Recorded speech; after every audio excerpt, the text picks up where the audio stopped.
It might sound strange, but I find myself thinking about it often. We're living in an ice age right now. I know, it's a bit mind-bending.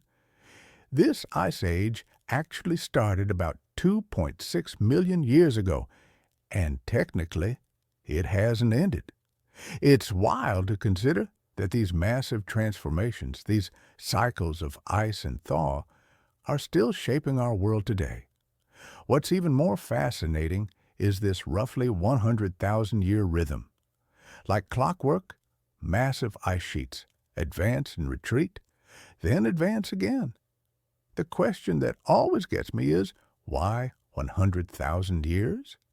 It turns out the answer lies in how our planet wobbles through space. But before we get into the science, I want to paint a picture of what these cycles actually create. When Earth tips into a full glacial period, it becomes home to some of the most bizarre and magnificent creatures imaginable.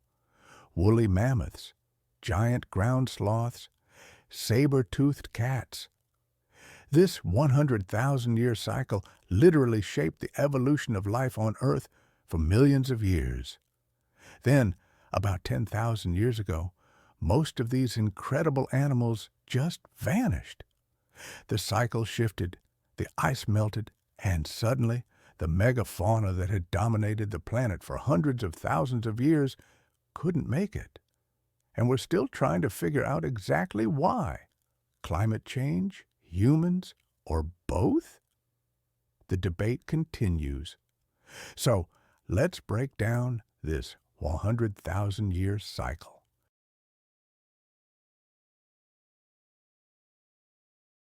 I want to explore how it works, why it happens, and what kind of world it creates during those cold phases, and what happens when it shifts back to warm.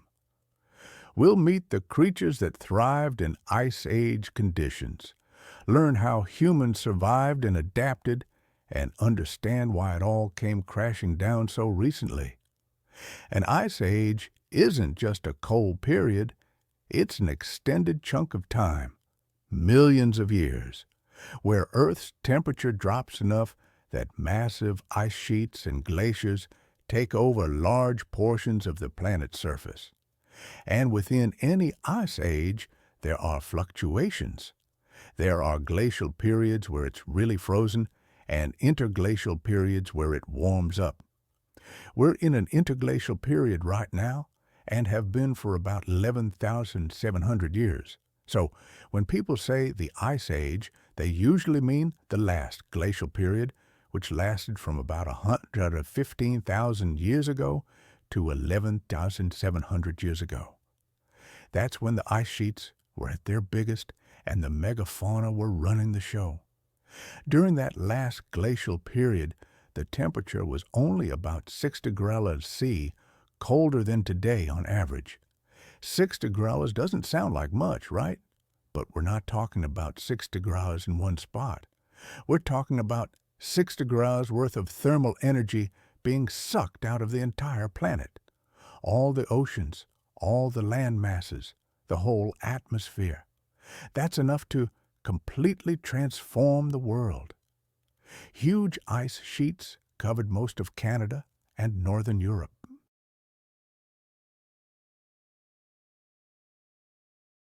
The Laurentide ice sheet in North America and the Fennoscandian ice sheet in Europe were kilometers thick in some places.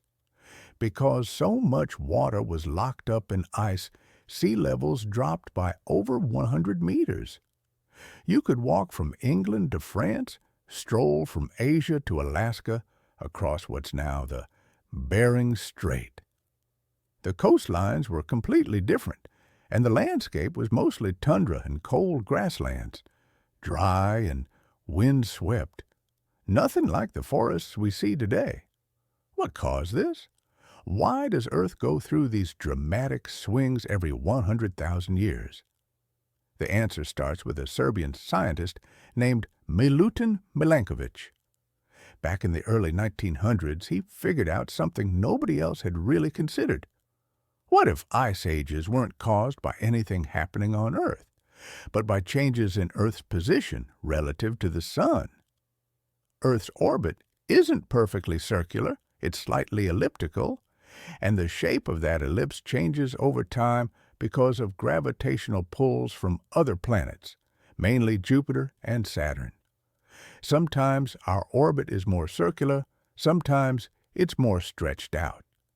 And this cycle of changing from circular to elliptical and back takes about 100,000 years. That's the first Milankovitch cycle, called eccentricity. When Earth's orbit is highly elliptical, the distance between Earth and the Sun varies more dramatically throughout the year. This affects how much solar radiation hits different parts of the planet at different times.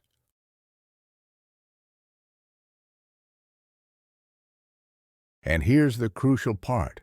It's not about how much total sunlight Earth gets. It's about where and when that sunlight hits. Northern Hemisphere summers are the key because that's where most of the land is. If Northern Hemisphere summers are cool enough that winter snow doesn't fully melt, the snow sticks around. Year after year, it piles up. Eventually, you've got ice sheets forming, and once ice sheets start growing, they reflect more sunlight back into space, which cools things down even more, which allows more ice to form. It's a runaway feedback loop. But eccentricity isn't the only cycle. There's also obliquity, which is the tilt of Earth's axis. The more tilted Earth is, the more extreme the seasons. This tilt varies on a roughly 41,000-year cycle. When Earth is less tilted, the difference between the summer and winter is milder, which means summer might not be warm enough to melt all the winter ice. Ice accumulates, ice age begins. The third cycle is precession or wobble. Earth wobbles on its axis It's strange to think that the Earth's climate is, in some ways, like a spinning top that's starting to slow down. The way it wobbles actually dictates which hemisphere tilts toward the Sun, and that shift happens on a 26,000-year cycle. When I first learned that, I was floored. It's almost like the planet has its own internal clock, dictating the rhythm of the seasons. This wobble affects the contrast between seasons.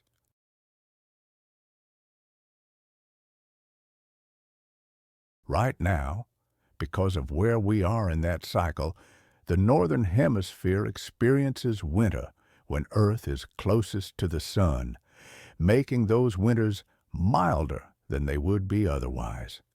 But that wasn't always the case and won't always be. Of course, that's not the only cycle at play. There's also eccentricity and obliquity. When you combine all three, they work together to control Earth's long-term climate. What's really weird is that the 100,000-year eccentricity cycle is actually the weakest of the three in terms of how much it changes incoming solar radiation. The other two cycles, in theory, should matter more. But when scientists started drilling cores out of ocean sediments and ice sheets to reconstruct past climate, they found that the dominant pattern is 100,000 years. The weak cycle somehow dominates the whole system. This is called the 100,000-year problem, and scientists are still trying to fully explain it. The leading idea is that there are feedback mechanisms that amplify the eccentricity cycle. Maybe it takes a long time to build up ice sheets, but they can collapse relatively quickly. So, the system spends most of its time slowly building ice during the cool phases of the cycle, then rapidly melts when conditions shift to warming. This asymmetry could explain why the 100,000-year pattern shows up so strongly.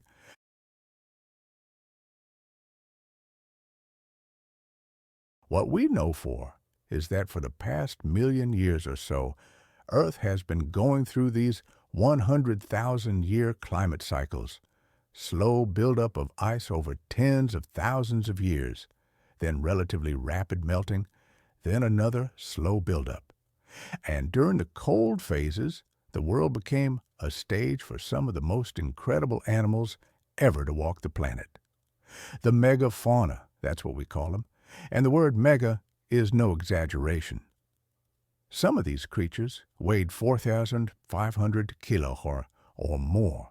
There are theories about why everything got so big during ice ages. One idea is Bergmann's rule, which says that in cold climates, mammals tend to be larger because a bigger body has a lower surface area to volume ratio. Less surface area relative to volume means less heat loss. So bigger bodies stay warm more efficiently in the cold. That's why polar bears are bigger than other bear species, and why Ice Age mammals tended toward the gigantic. But size alone doesn't tell the whole story. These animals had incredible adaptations for surviving in a frozen world. And the most famous one, the poster child of the Ice Age, is the woolly mammoth. Woolly mammoths weren't actually as huge as you might think. They were about the same size as modern elephants, maybe a bit shorter, but they were built completely differently. They had thick, shaggy fur with two layers, a dense underwool, and longer outer guard hairs.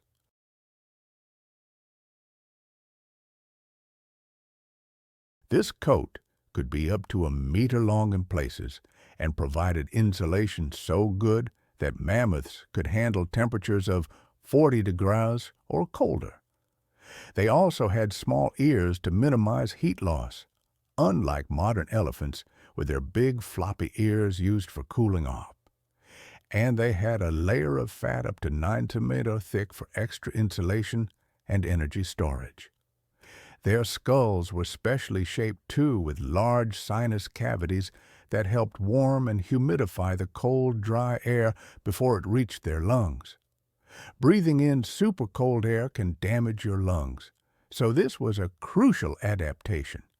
And their teeth were perfect for grinding the tough grasses and sedges that grew on the mammoth steppe.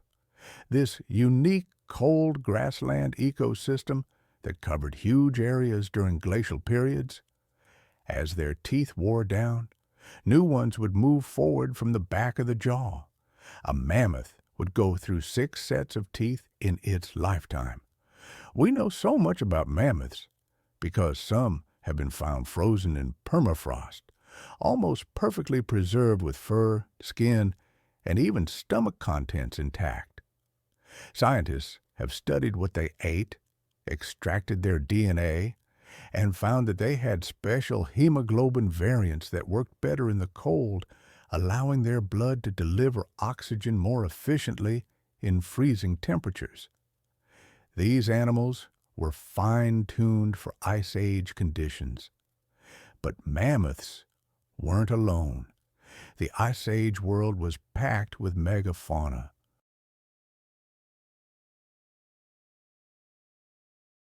Woolly rhinoceros roamed the same landscapes, covered in thick fur with massive horns that could reach over a meter long. They used these horns to plow through snow to reach vegetation underneath. Giant ground sloths lived in the Americas, and these weren't the cute little tree sloths we know today. Some species weighed several tons and could stand up to 4 emperor tall on their hind legs. They were too big to climb trees, so they lived on the ground, feeding on vegetation and incredibly digging burrows. We found their burrows, tunnels up to 40 mm long with claw marks on the walls that matched their fossilized claws perfectly. There were glyptodonts, basically car-sized armadillos with shells made of fused bone plates. They couldn't roll up like modern armadillos, but they didn't need to. Their shells were tough enough to stop most predators, and some species had club-like tails covered in bony spikes that they could swing as weapons.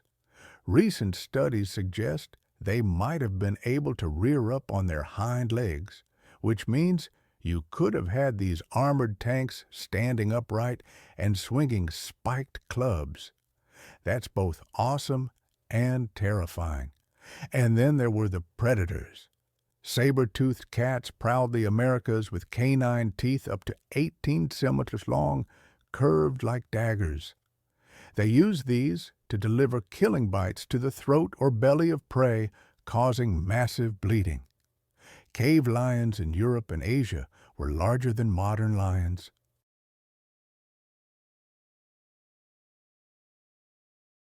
Giant, short-faced bears in North America might have been the largest mammalian land predators ever, standing over 3 meters tall on their hind legs.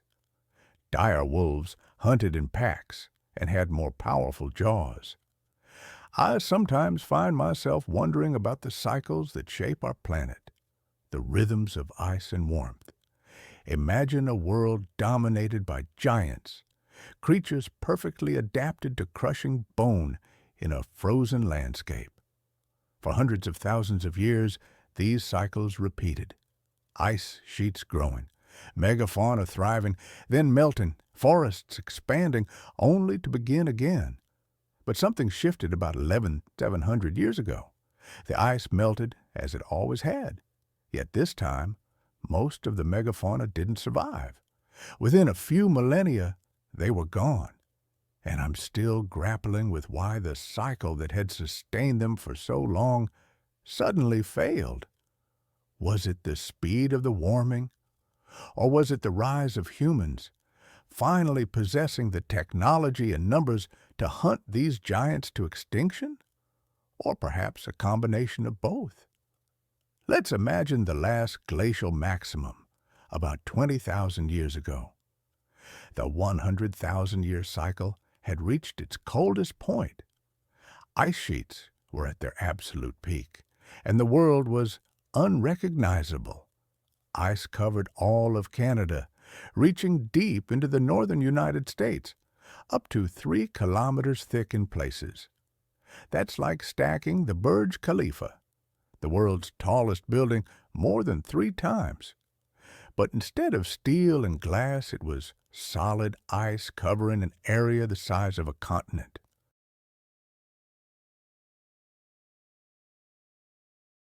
The weight was so immense it deformed the Earth's crust. Europe, too, had its massive ice sheet, the Fennoscandian, blanketing Scandinavia, the Baltic, parts of Britain, and northern Russia. Imagine maybe 15 million cubic kilometers of ice sitting on land between these 2 ice sheets. If you spread all that ice evenly over the entire land surface of Earth, it would be about 100 meters deep everywhere. It's an almost incomprehensible amount of water, frozen solid. With so much water locked up on land, sea levels dropped by 120 meters, as tall as a 40-story building. Coastlines extended far beyond where they are today. The English Channel didn't exist. Britain was connected to mainland Europe by dry land. The Persian Gulf was a river valley. Indonesia, now thousands of islands, was mostly a single landmass connected to mainland Asia. Australia, New Guinea, and Tasmania formed one giant continent. And between Alaska and Siberia, where the Bering Strait is today, lay a huge grassy plain called Beringia. The world map looked completely different. It wasn't just the coastlines that changed. The climate was totally different. It wasn't just colder, it was drier, much drier. With so much water locked in ice and colder ocean temperatures reducing evaporation, there was simply less moisture in the atmosphere. Deserts expanded, and rainforests shrank to tiny pockets. The Amazon basin was much drier, likely a mix of grassland and scattered trees.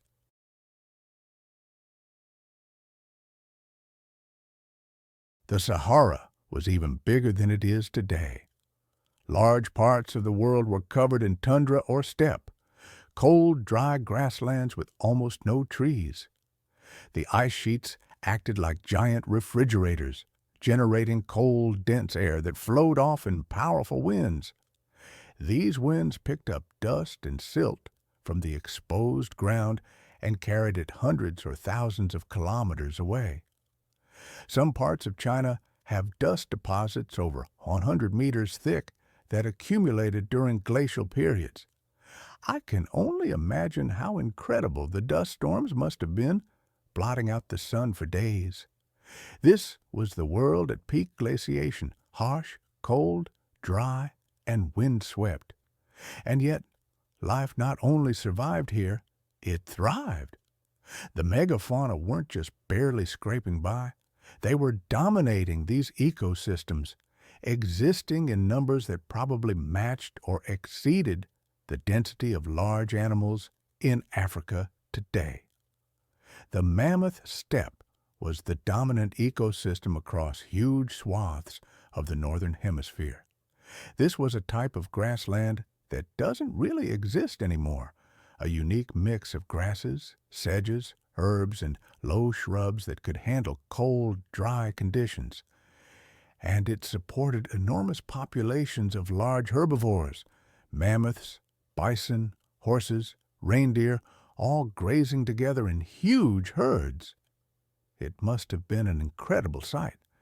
Mammoths were the most iconic, but they weren't the only giants. Woolly rhinoceroses were just as impressive, similar in size to modern rhinos, but built for the cold.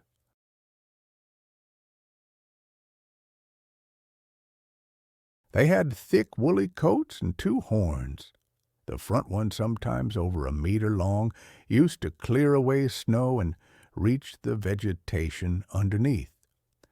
We found woolly rhinos preserved in permafrost, just like mammoths, with their fur and soft tissue intact, showing clear adaptations for extreme cold, including small ears and thick layers of fat. Giant ground sloths dominated the Americas. Modern sloths are cute, slow-moving animals that hang in rainforest trees, but Ice Age ground sloths were nothing like that. The largest species, Megatherium americanum, had an estimated body mass of 3,800 kilograms, heavier than most elephants.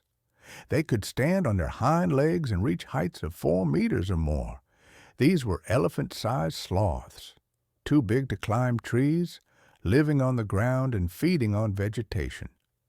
And we've even found their burrows, actual tunnels dug into hillsides, some of them 40 meters long and nearly 2 meters wide. The idea of a multi-ton sloth emerging from an underground tunnel, it sounds like something from a fantasy novel, doesn't it? And yet, the evidence suggests it was very real. Walls and ceilings of some burrows show claw marks that match perfectly with the claws of ground sloths. Scientists believe these massive creatures dug these burrows either to escape extreme temperatures or to hide from predators. Gypodons were another truly bizarre group. They were relatives of modern armadillos, but scaled up to proportions that seem almost comical.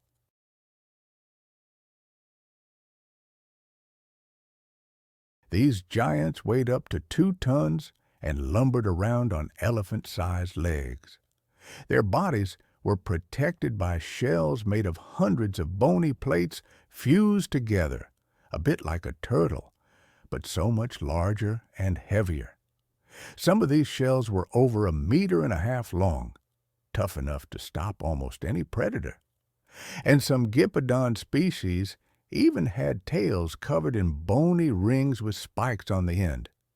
It's basically a medieval mace attached to their body. Biomechanical studies suggest they could rear up on their hind legs, meaning these armored tanks could stand upright and swing their spiked tails as weapons. It's absolutely wild to imagine. The diversity of megafauna during the Ice Age is staggering. In North America alone, you had mammoths, mastodons, a different family of proboscideans with different tooth structures, American horses, American camels, giant beavers the size of bears, stag moose with enormous antlers, and multiple species of giant ground sloths. In South America, the variety was even greater. More ground sloth species, gypodons, giant armadillos, toxodons, which were kind of like hippo-sized rodent relatives, and macrauchenia, which looked like a weird cross between a camel and a small elephant with a trunk. Eurasia had its own impressive array: mammoths, woolly rhinos, cave bears, steppe bison, giant deer called megaloceros, with antlers spanning over 3.5 meters. And then, of course, there were the predators.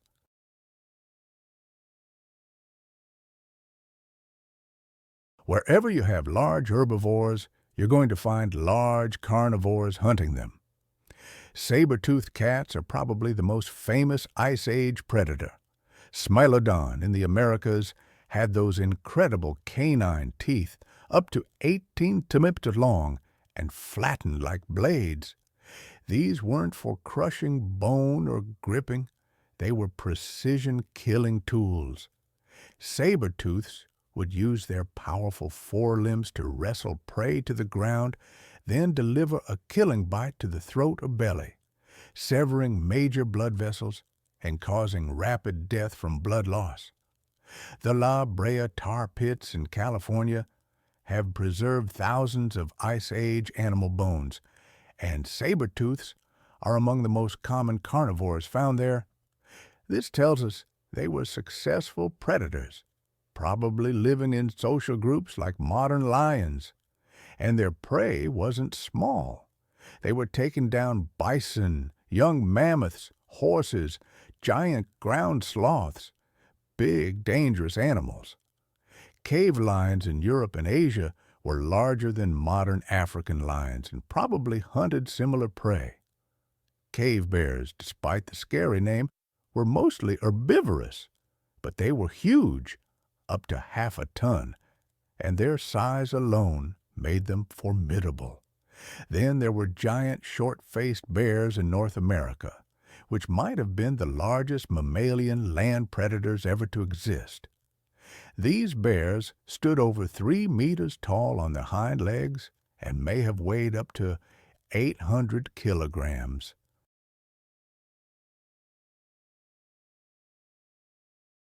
There's debate about whether they were active predators or scavengers, but either way, you definitely didn't want to run into one.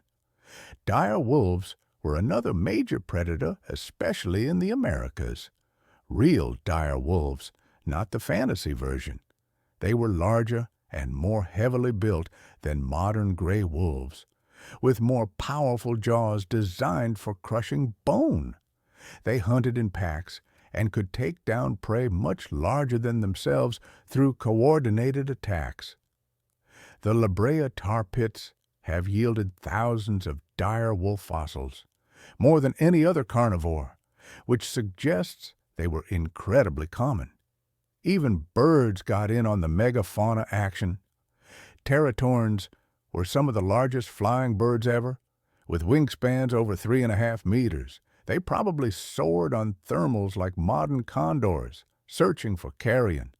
And there were even larger flightless birds in some regions. The Ice Age world had no shortage of impressive and terrifying predators. But here's what's really fascinating. All of these animals, from the smallest ground squirrels to the largest mammoths, were part of functioning ecosystems. They weren't just wandering around randomly. They had complex relationships with each other and with their environment. Herbivores competed for food and space, predators hunted herbivores, scavengers cleaned up the remains. Plants evolved to withstand grazing preys. It was all interconnected, and the megafauna themselves were ecosystem engineers.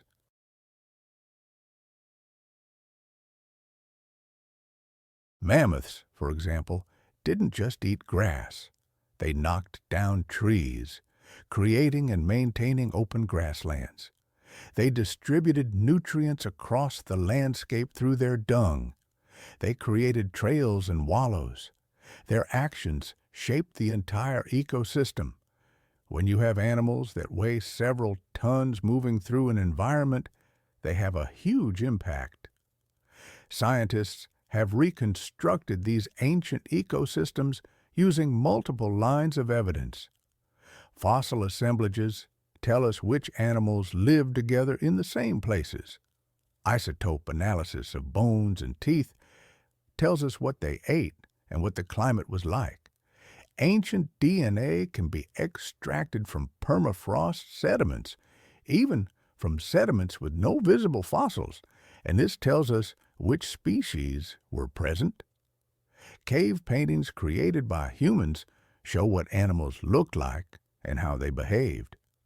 By combining all this evidence, we can paint a pretty detailed picture of Ice Age life.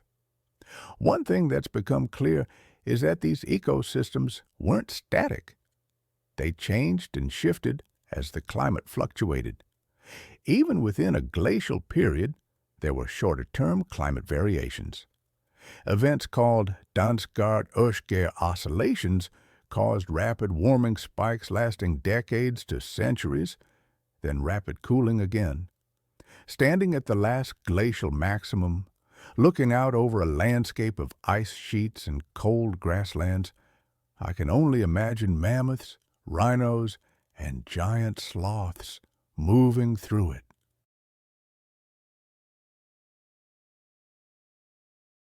It would be witnessing something that will probably never exist again. These ecosystems are gone now. The megafauna are extinct. I find myself often thinking about the world of the Ice Age. It was a world of constant change. Temperature swings dictated where animals could live, what vegetation grew, and which species thrived or struggled. Our ancestors were part of this world too. They lived alongside these megafauna, hunting them, competing with predators, and adapting their technology and culture to survive in glacial conditions. In Europe, Neanderthals had already endured these cycles for hundreds of thousands of years. They were cold-adapted, with stocky builds and large nasal cavities to warm the air. They possessed sophisticated tools and hunted megafauna, even displaying symbolic culture through art and burial rituals. Then, around 45,000 years ago, modern humans, Homo sapiens, arrived in Europe, bringing new technologies, more complex social structures, and wider trade networks. For thousands of years, they overlapped with Neanderthals, sharing the landscape and its resources, and of course, we now know from genetic evidence that they even interbred. It's fascinating to consider that most people of European or Asian descent carry 1 to 2% Neanderthal DNA.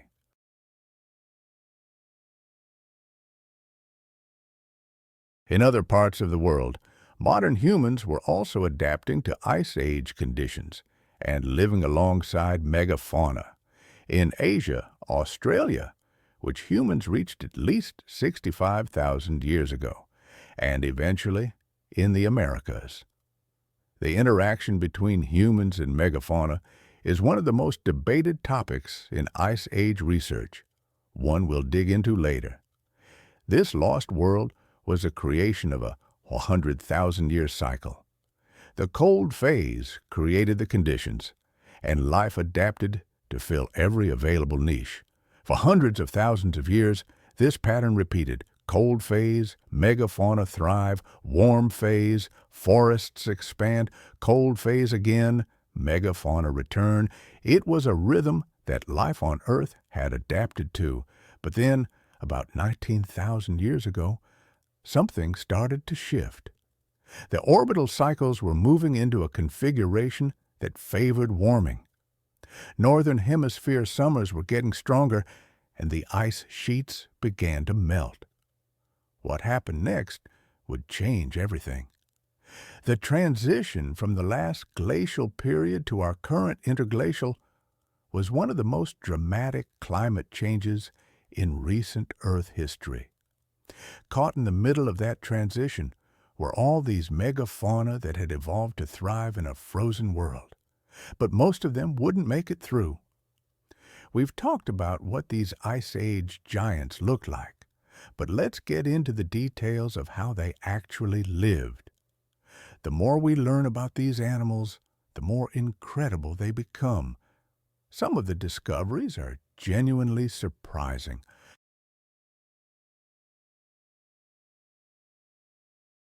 Take, for instance, the seemingly impossible giant ground sloths digging massive burrows.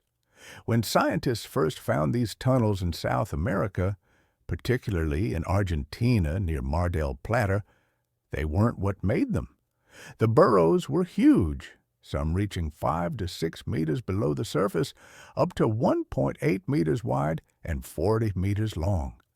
That's the size of a 2-story house, all tunneled underground. Multiple mammal species were considered as possible diggers, but the evidence kept pointing to ground sloths, specifically species like Glossotherium and Celidotherium. The first clue was their arm bones. Ground sloth forelimbs were designed in a shovel-like structure with unusually long second and third fingers, perfect for digging. The bones were super strong, designed to withstand the bending forces you'd get from digging through hard soil, similar to the stresses that galloping mammals put on their leg bones. The second clue was their center of gravity. Paleontologists estimated from the skeleton that ground sloths had their center of gravity above their hind feet, which means they could rear up into a bipedal posture. This is crucial for digging because your arms need to be free to excavate, not supporting your body weight. You can't dig effectively if you're on all fours. And the final smoking gun? Claw marks on the walls and ceilings of the burrows, perfectly preserved in the fossilized tunnels.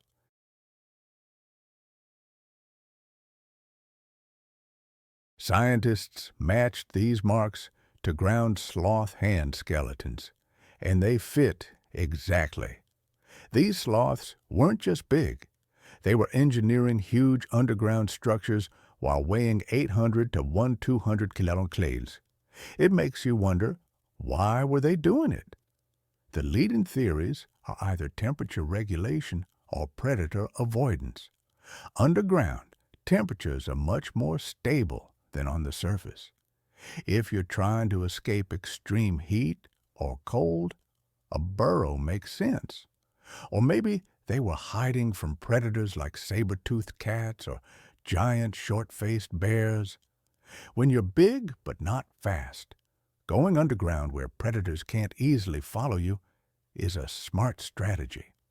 Either way, it shows these animals were far more behaviorally complex than we might expect from something called a giant sloth. There's another fascinating discovery about ground sloths. In Ecuador, at a site called Tank Loma, paleontologists found the remains of at least 22 Eremotherium sloths of various ages, all in the same location. They likely died during a drought, getting trapped in a shrinking watering hole. But the cool part is what this tells us about their behavior. They were congregating at watering holes, which means they were social animals living in groups.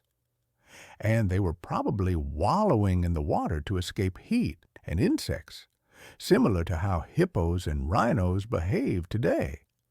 It still amazes me that even during an ice age, not everywhere was frozen. Tropical and subtropical regions still had warm seasons.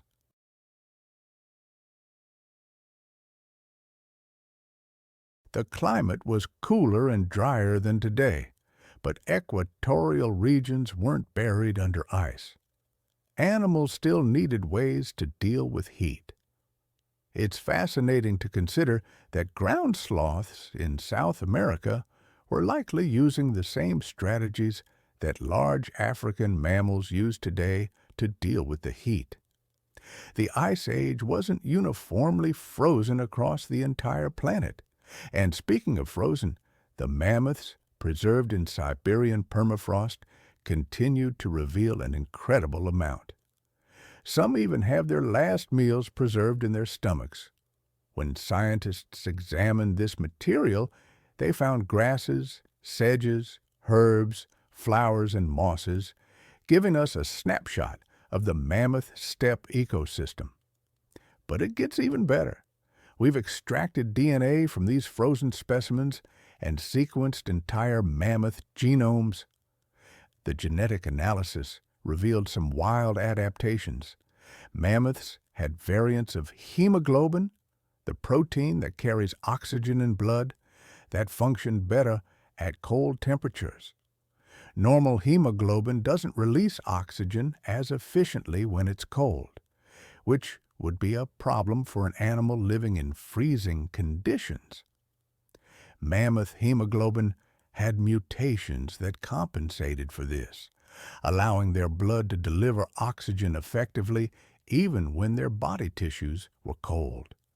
That's hardcore molecular adaptation to cold environments. We've also found that mammoths had genes for small ears, sparse sweat glands, and improved fat storage, all coded in their DNA.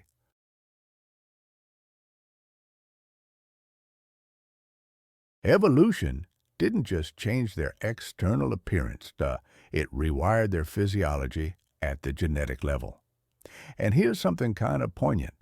The last mammoths to ever exist lived on Wrangler Island in the Arctic Ocean. This island was cut off from the mainland when sea levels rose after the ice sheets melted.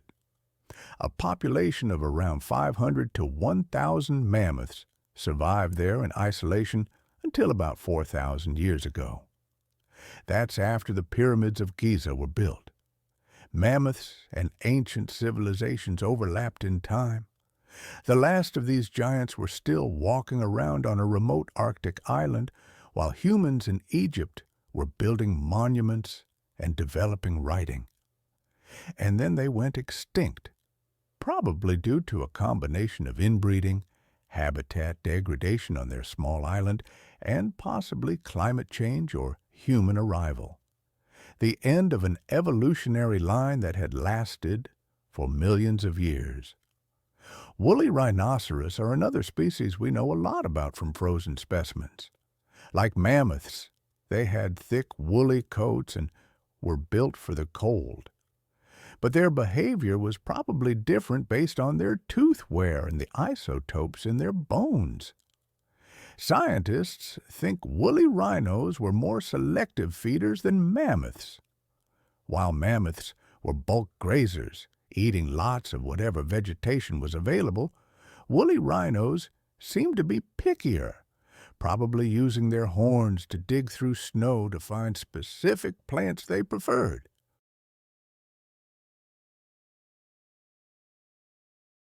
The giant deer, Megaloceros, had antlers that were absolutely insane. The largest specimens had antlers spanning over 3.5 meters from tip to tip, wider than a car. These antlers could weigh up to 40 kilograms. Carrying that much weight on your head takes serious neck and shoulder muscles. Scientists think these massive antlers were primarily for display and competition between males, similar to how modern deer use their antlers. During mating season, males would show off their antlers to females and use them in battles with rival males. The bigger your antlers, the more impressive you looked, but those antlers came with a cost. Growing them required huge amounts of calcium and energy, and carrying them around was energetically expensive. Only the healthiest, best-fed males could support truly enormous antlers. Cave bears are interesting because, despite their name and their size, they were mostly herbivorous. Isotope analysis of their bones shows they ate primarily plants. They were built like grizzly bears but acted more like giant pandas. They hibernated in caves during winter, which is where we find most of their fossils. Some caves in Europe have thousands of cave bear bones, representing hundreds or thousands of individuals that hibernated there over millennia. And cave bears went extinct earlier than many other megafauna, around 27,000 to 24,000 years ago, well before the end of the last glacial period.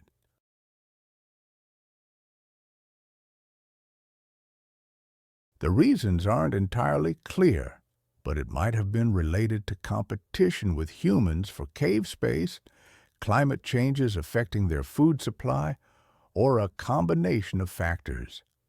Glyptodons are still blowing my mind the more I learn about them. Recent studies of their skeletal structure and muscle attachment points suggest they were capable of some surprising behaviors. They might have been able to rear up, but they also show adaptations for powerful digging, similar to what we see in modern armadillos, but scaled up massively. So, these armored giants might have dug burrows like their ground sloth contemporaries. Imagine tunnels big enough for a Volkswagen Beetle to drive through, created by armored animals with spiky tails. The Ice Age was wild. The predators of the Ice Age were just as specialized as the herbivores. Saber-toothed cats didn't just have those impressive fangs for show. Biomechanical studies of their skulls show they had relatively weak bite forces compared to modern big cats, but their neck muscles were incredibly powerful. The hunting strategy was probably to use their strong forelimbs to wrestle prey down, then use their neck muscles to drive those saber teeth deep into the prey's throat or belly with precision. It wasn't about crushing force. It was about precision. I often think about what it must have been like to witness a pack of dire wolves bringing down a bison, only to see a giant short-faced bear appear, chasing them off to claim the carcass.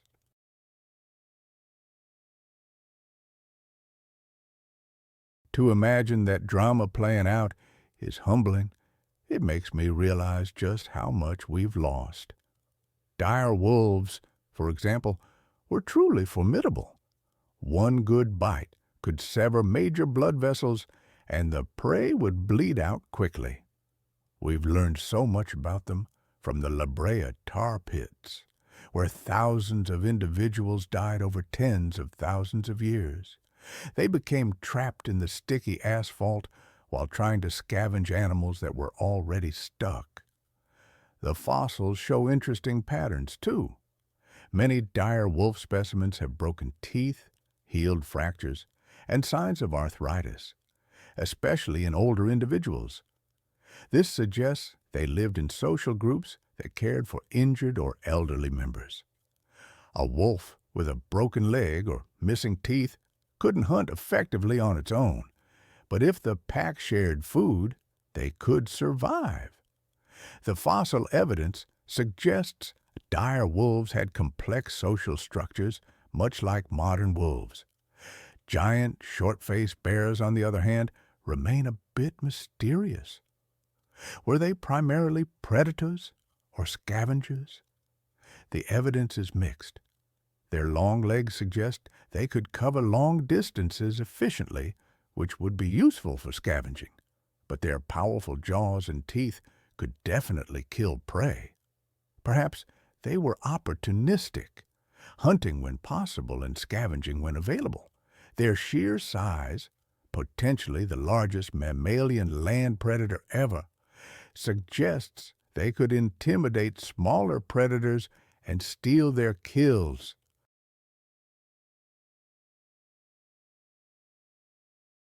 One of the coolest things about Ice Age ecosystems is that we have evidence of how they functioned from an unusual source: ancient DNA in sediments.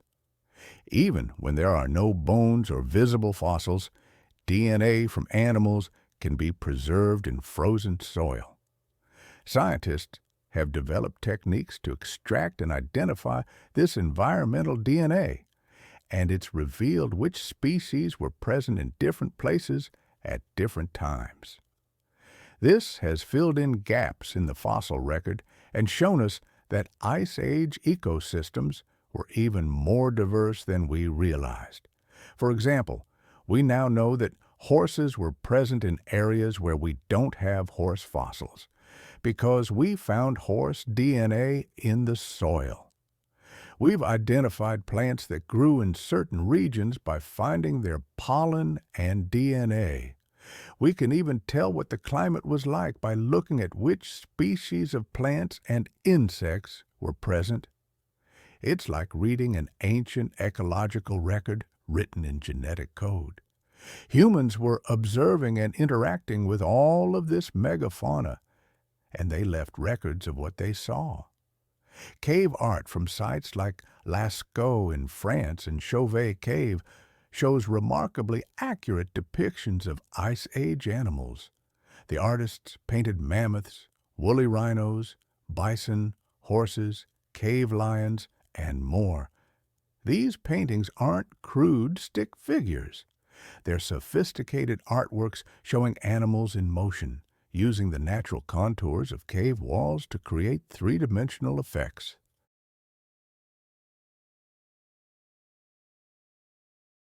The artists clearly spent a lot of time observing these animals to capture them so accurately.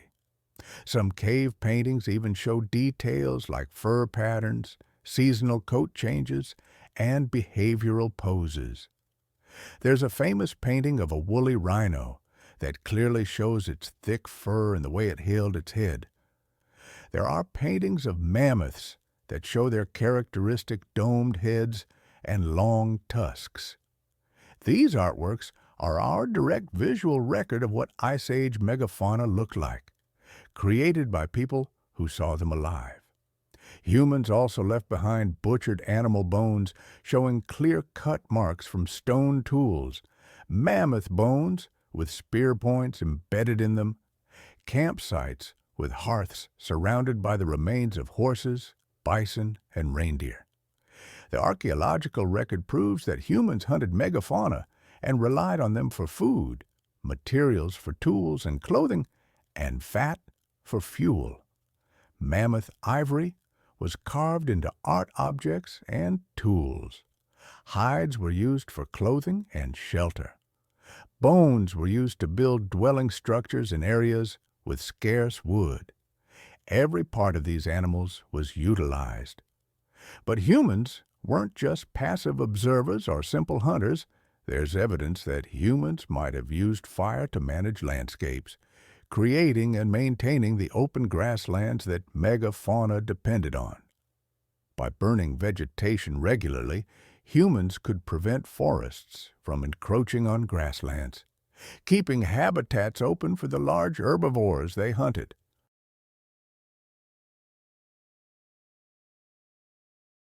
This kind of ecosystem engineering might have actually helped support megafauna populations in some regions. The relationship between humans and megafauna was complex, not just predator and prey. The 100,000-year cycle had created this entire world. The cold phase of the cycle produced these unique ecosystems and drove the evolution of specialized megafauna adapted to frozen conditions. For hundreds of thousands of years, the pattern repeated. Ice sheets advanced, megafauna thrived, ice sheets retreated, forests expanded, ice sheets advanced again. Life adapted to this rhythm. But then, about 19,000 years ago, the cycle began shifting toward warming again, and this time, something was different. This time, humans had spread across most of the world, developed sophisticated hunting technologies, and existed in larger numbers than ever before. This time, when the climate started changing and the ice began to melt, The megafauna wouldn't just adapt and wait for the cycle to swing back to cold like they had for hundreds of thousands of years. This time, most of them were going to disappear forever. And we're still debating exactly why. So, around 19,000 years ago, the 100,000-year cycle reached a turning point. The orbital configuration shifted into a pattern that favored warming. Northern Hemisphere summers started getting stronger, receiving more solar radiation, and when that happens, winter snow starts melting more completely each summer.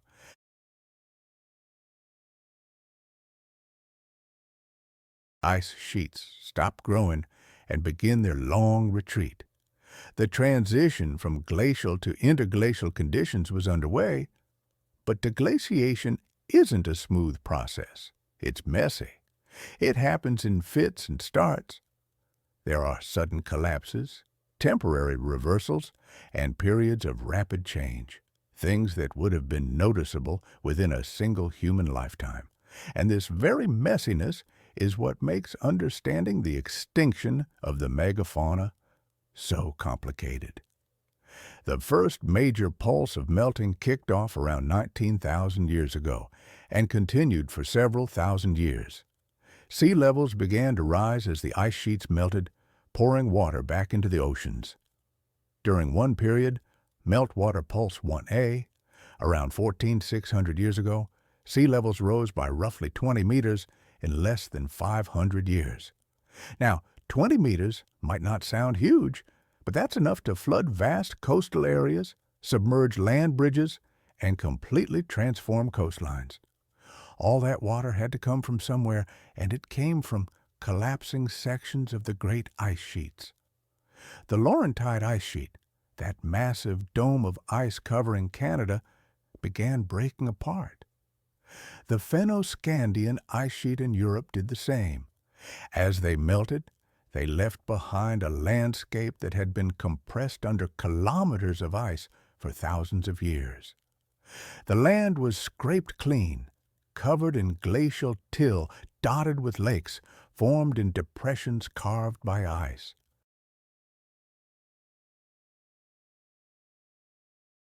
I imagine it must have been a raw, bare landscape at first, slowly being colonized by plants as the climate warmed. But the warming wasn't steady. There were dramatic interruptions. The most famous is the Younger Dryas event, and it's quite a story. By around 14,700 years ago, the world had been warming for thousands of years. Ice sheets were in retreat. Things seemed to be heading toward interglacial conditions. Then suddenly, boom! Temperatures crashed. In Greenland, temperatures dropped by about 15 degrees Celsius in just a few decades, possibly faster. Some evidence suggests it could have happened in as little as 10 to 20 years. The North Atlantic region was plunged back into near glacial conditions that lasted over 1,000 years. The leading theory involves a catastrophic flood. As the Laurentide ice sheet melted, water pooled up behind it, forming enormous glacial lakes. The largest was Glacial Lake Agassiz, which was bigger than all of the modern Great Lakes combined. This lake was dammed in by the ice sheet itself, and when that ice dam failed, which geological evidence suggests it did multiple times, stupendous amounts of fresh water flooded into the ocean in a geologically instant time frame. We're talking about enough water to raise global sea levels by several meters, all released in months to years. This massive freshwater dump disrupted ocean circulation in the North Atlantic.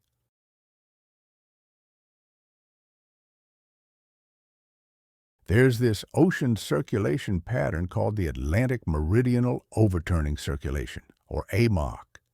It's basically a conveyor belt where warm surface water flows north, cools down near Greenland, becomes dense and sinks, then flows south at depth.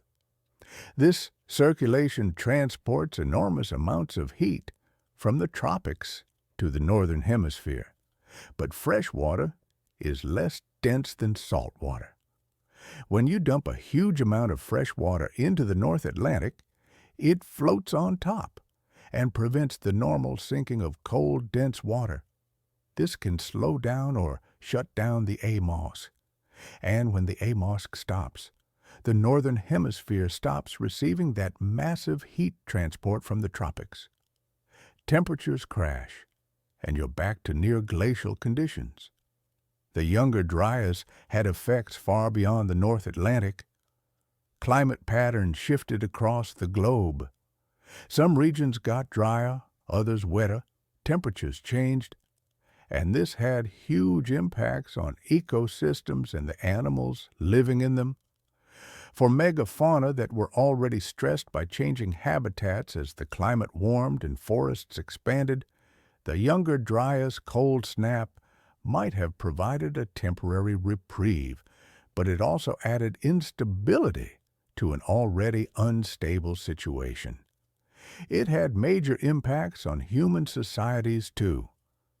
In the Middle East, this is right around the time agriculture first developed.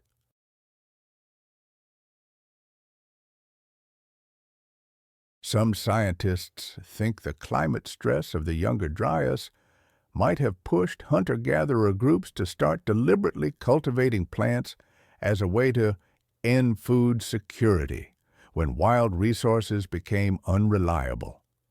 If that's true, then this climate event, triggered by the 100,000-year cycle transitioning from glacial to interglacial, literally changed the course of human history, setting us on the path to farming, settled civilizations, and everything that followed.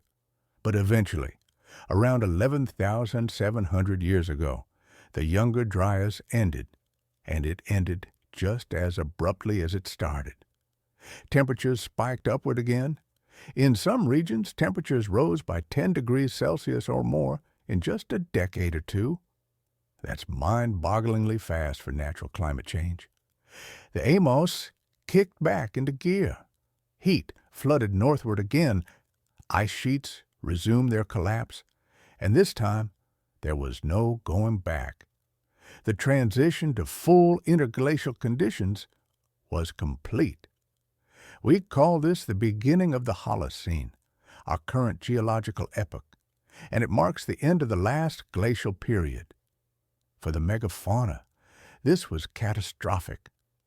They had evolved over hundreds of thousands of years to thrive in cold, open grassland environments.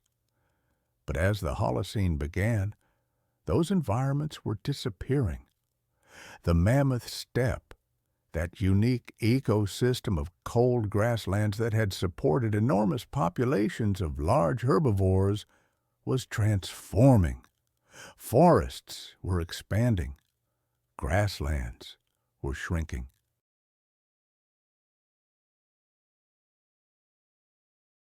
The climate was getting wetter and warmer.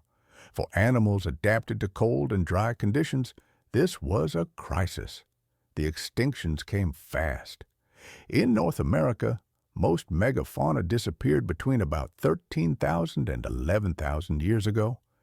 Mammoths, mastodons, horses, camels, giant ground sloths, saber-toothed cats, dire wolves, giant short-faced bears, all gone within a few thousand years.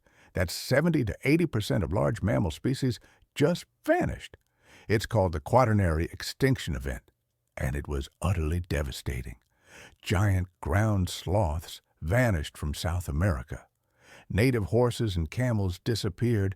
Toxodons, macrochenia, and giant armadillos all gone.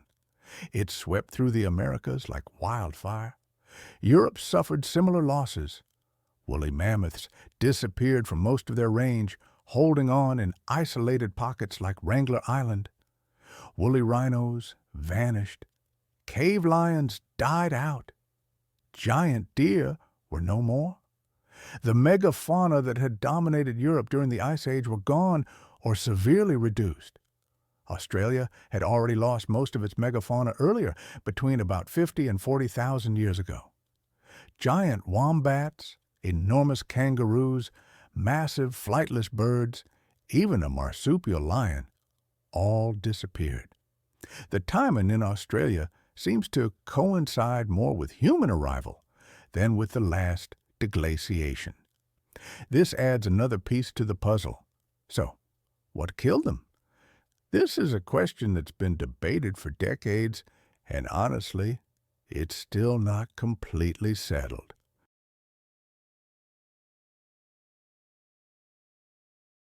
There are two main schools of thought: the climate change hypothesis and the human hunting hypothesis.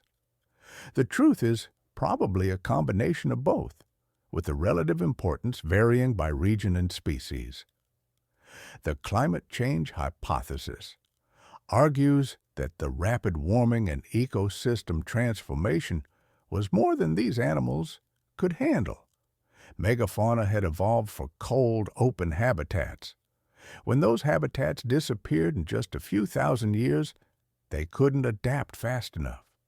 As forests expanded and grassland shrank, megafauna populations became fragmented into smaller and smaller pockets of suitable habitat. Small, isolated populations are vulnerable to inbreeding, disease, random environmental fluctuations. This creates an extinction vortex, where declining populations face multiple threats that compound each other, and recovery becomes impossible. There's good evidence for climate being a major factor. The extinctions happened during a period of incredibly rapid climate change. Species adapted to cold climates like woolly mammoths and woolly rhinos went extinct, while species adapted to forests or warmer climates generally survived. This pattern suggests climate played a big role. Also, megafauna had survived previous deglaciations. The 100,000-year cycle means there were multiple transitions from glacial to interglacial conditions over the past few million years. If megafauna survived those, why not this one? That's where the human hunting hypothesis comes in.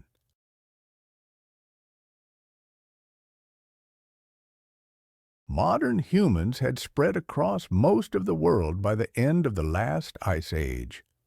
And humans are incredibly effective hunters, especially with the technological innovations that developed during this period. Atlatls, which are spear throwers that dramatically extend your range and power. Sophisticated hunting strategies involving coordinated groups and later bows and arrows. Human populations were growing and spreading into new territories. Critically, many megafauna had little or no evolutionary experience with human hunters when humans first arrived in the Americas or Australia. The local megafauna hadn't evolved fear responses to these two-legged predators. They were naive prey. Modern examples show this pattern. When humans first reached oceanic islands with no previous human presence, the native birds and mammals often showed no fear and were easily hunted to extinction within decades or centuries. The same might have happened with Ice Age megafauna. They simply didn't recognize humans as threats until it was too late. And here's the thing about hunting megafauna. You don't need to hunt intensively to drive them extinct. These animals have slow reproductive rates. A female mammoth might have a calf every 5 years. Mammoths don't reach sexual maturity until they're teens. If you kill even a few individuals per year from a population, especially females of reproductive age, you can drive the population into decline.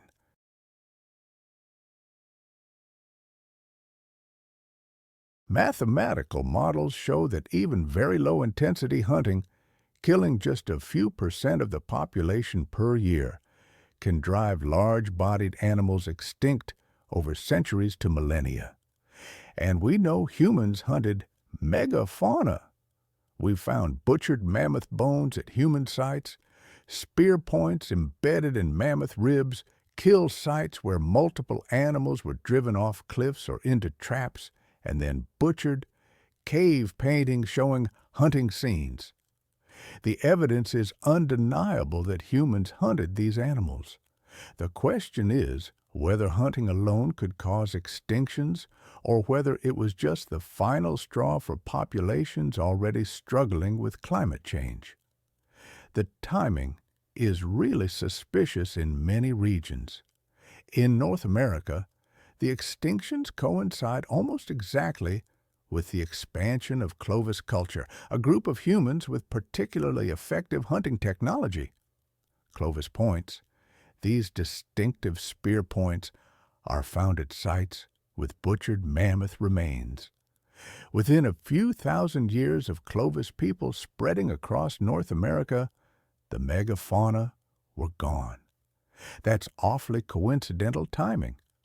A study of the Anzac child, the only known Clovis individual, provides some interesting evidence. This was an 18-month-old child, buried about 12,700 years ago in Montana. Scientists analyzed isotopes from the bones to reconstruct the diet of the child's mother.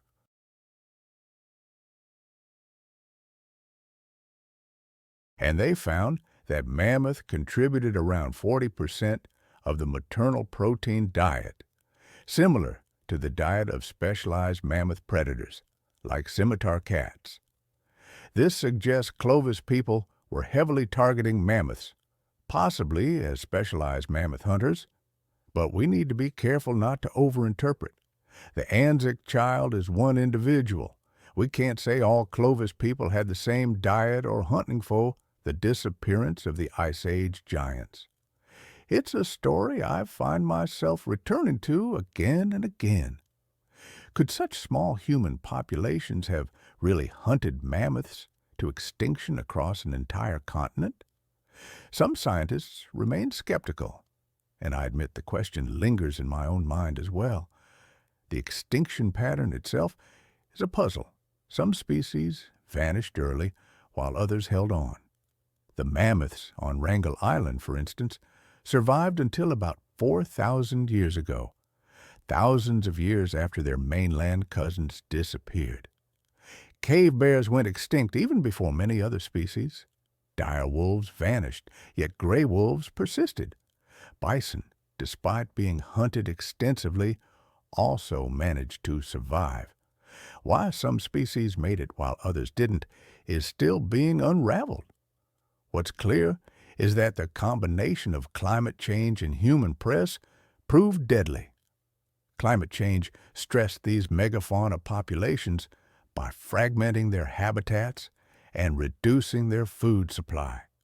Human hunting, then, prevented these already struggling populations from ever recovering.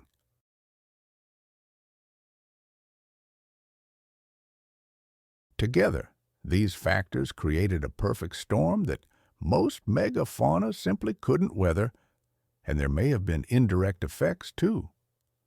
Humans extensively used fire to manage landscapes, which altered vegetation patterns. The loss of the megafauna themselves also had profound ecosystem effects. Mammoths and other large herbivores acted as ecosystem engineers, maintaining open grasslands. When they disappeared, these grasslands transformed into forests, making the habitat even less suitable for any remaining megafauna. It's a cascade of interconnected effects. What we're left with is this: the 100,000-year cycle had sustained megafauna for hundreds of thousands of years. In the cold phases, they thrived. In the warm phases, they retreated to refugia. Then, in the next cold phase, they expanded again. It was a rhythm life had adapted to. But this time, when the cycle shifted to warming, there was a new factor. Humans, with their sophisticated hunting technology and growing populations. The combination of rapid climate change and human press was more than most megafauna could handle, and within a few thousand years, the Ice Age world of giants was gone forever. Now, let's turn our attention to the humans who lived through these 100,000-year cycles, because their story is just as fascinating as that of the megafauna. And when I say humans, I'm talking about multiple species. We weren't the only ones around during the Ice Age.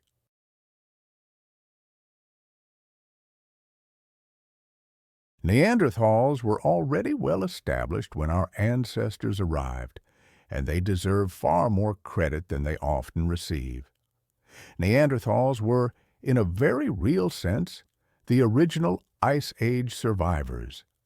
They evolved in Europe and parts of Asia hundreds of thousands of years ago, enduring glacial cycles long before modern humans ever left Africa.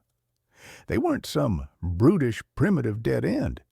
They were sophisticated, intelligent humans who had adapted incredibly well to glacial conditions. Their adaptations were, in a word, brilliant. Consider their body structure. Neanderthals were short and stocky, with barrel chests and thick, heavy bones. The average male was only about 160 centimeters tall, but they were built like tanks, seriously muscular, with bones showing massive muscle attachment sites. This wasn't random. It was an adaptation to the cold. Shorter, stockier bodies have less surface area relative to their volume, which means less heat loss. This is Bergmann's rule in action, the same principle that made Ice Age megafauna so large. In cold climates, compact bodies retain heat more effectively, and their faces were distinctive, with large noses and wide nasal passages. This wasn't for aesthetics. Those large nasal cavities acted like built-in air conditioners, warming and humidifying the frigid, dry air before it reached the lungs. Breathing super cold air repeatedly can damage lung tissue, so this adaptation was crucial.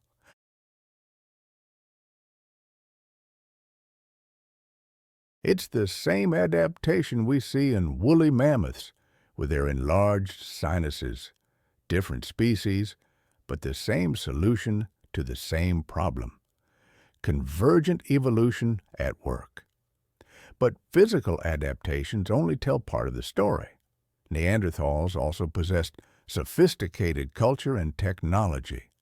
They crafted complex stone tools using the Levallois technique, carefully preparing a core and then striking off flakes of predetermined shapes.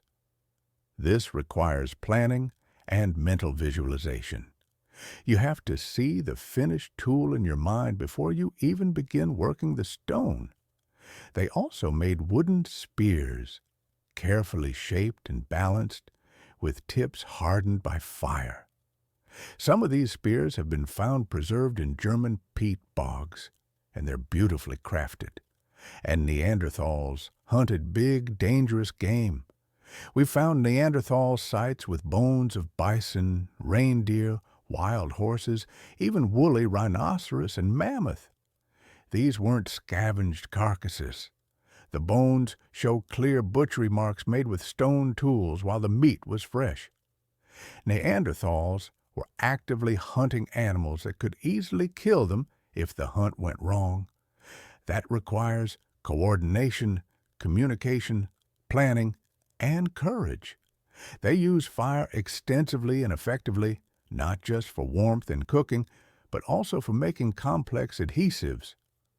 Archaeologists have found Neanderthal tools with birch bark tar used to attach stone points to wooden handles.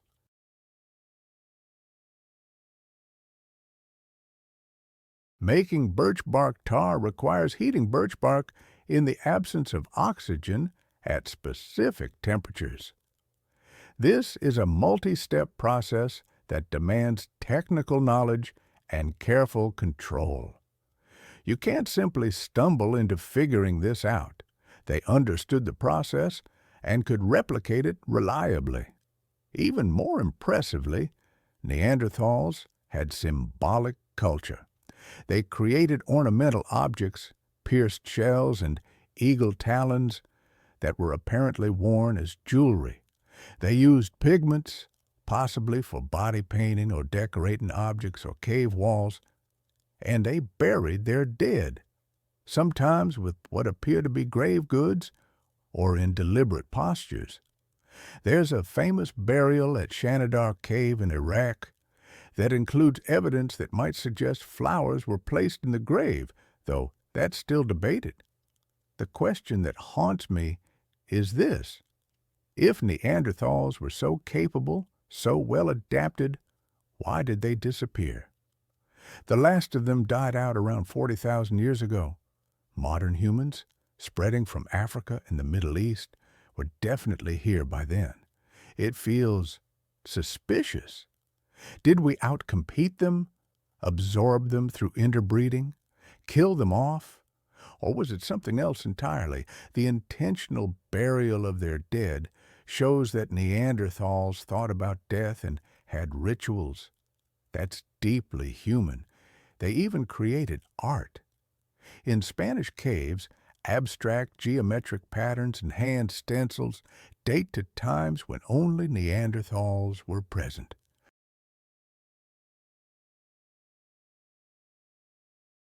These are among the earliest known examples of cave art, pushing back the timeline of symbolic behavior. This wasn't just one group.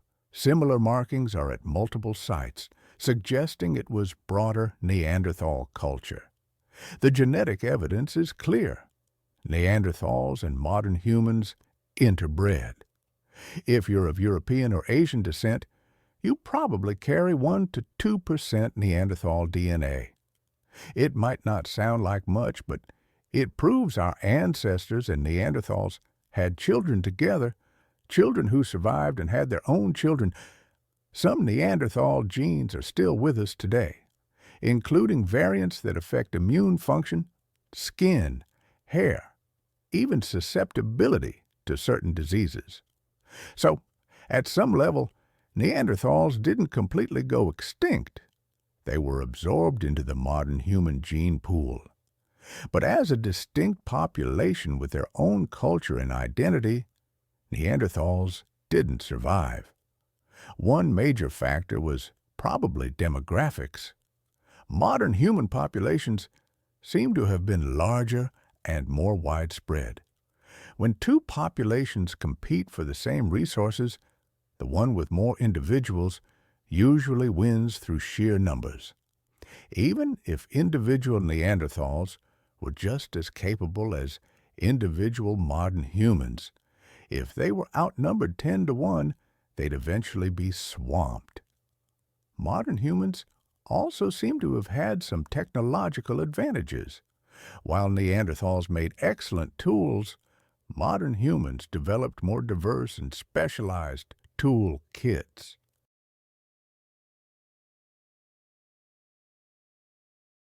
They made fine bone needles for sewing fitted clothing, which provides better insulation than just wrapping hides around yourself. They made fishing equipment like hooks and harpoons, expanding their food sources. They created more prolific art and ornaments, possibly indicating more complex social structures or better communication systems. And modern humans had wider trade networks. We find materials at modern human sites that came from hundreds of kilometers away, showing they were exchanging goods over large distances. Neanderthal trade networks were more localized. Trade isn't just about stuff. It's about information exchange and social connections. Wider networks mean more people sharing ideas and innovations, which accelerates cultural evolution and adaptation. Some researchers think modern humans might have had slightly better language abilities, allowing more complex planning and coordination, or maybe they had different social structures that were more effective at resource acquisition or raising children. These are subtle differences that wouldn't show up obviously in archaeological remains, But over generations, they could compound into significant advantages. Climate might have played a role too. The late Ice Age was incredibly unstable climatically, with rapid swings between cold and warm. Maybe Neanderthals, specialized for cold, stable conditions, struggled more with rapid climate fluctuations.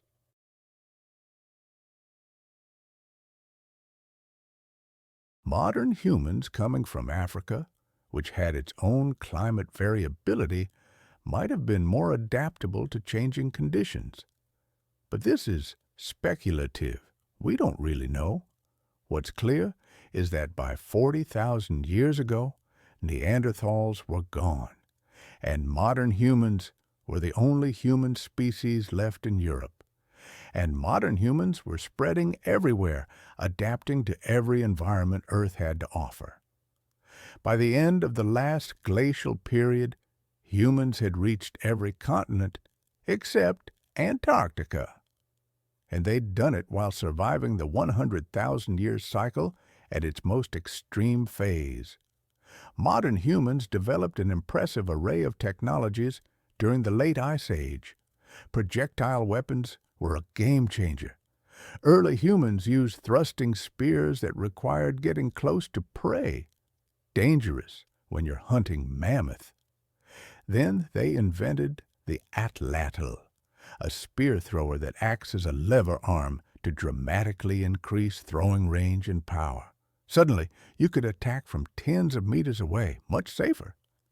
Later, probably between 20 and 30,000 years ago, in some regions, humans invented the bow and arrow.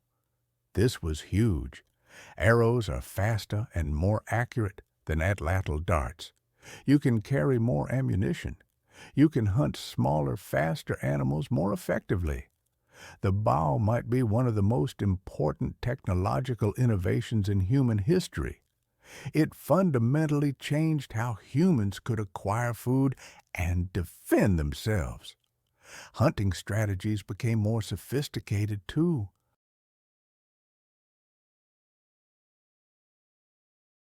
There's evidence of drive hunting, where groups would herd animals toward cliffs or into constructed traps. Sites with hundreds of bison or horses that were driven off cliffs and butchered.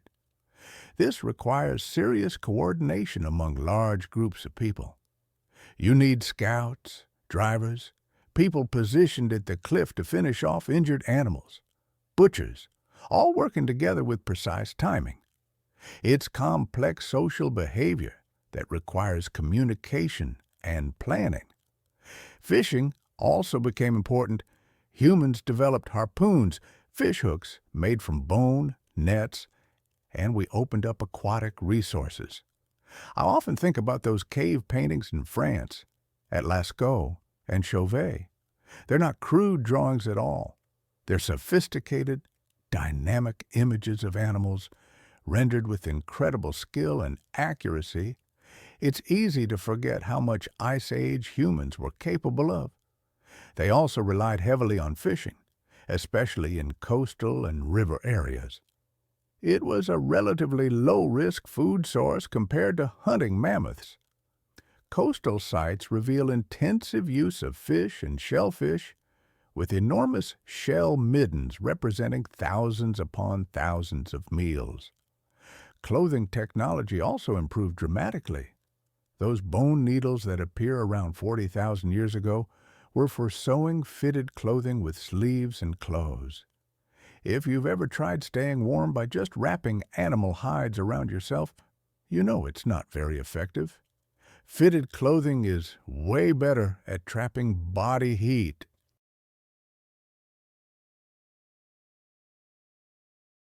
This technology probably allowed humans to survive in even colder regions and remain active during winter instead of just hunkering down. Shelter evolved, too. In regions with scarce wood, people built structures using mammoth bones and tusks as a framework, covered with hides. These mammoth bone houses have been found in Ukraine and Russia. Some used bones from dozens of individual mammoths, representing thousands of kilograms of material.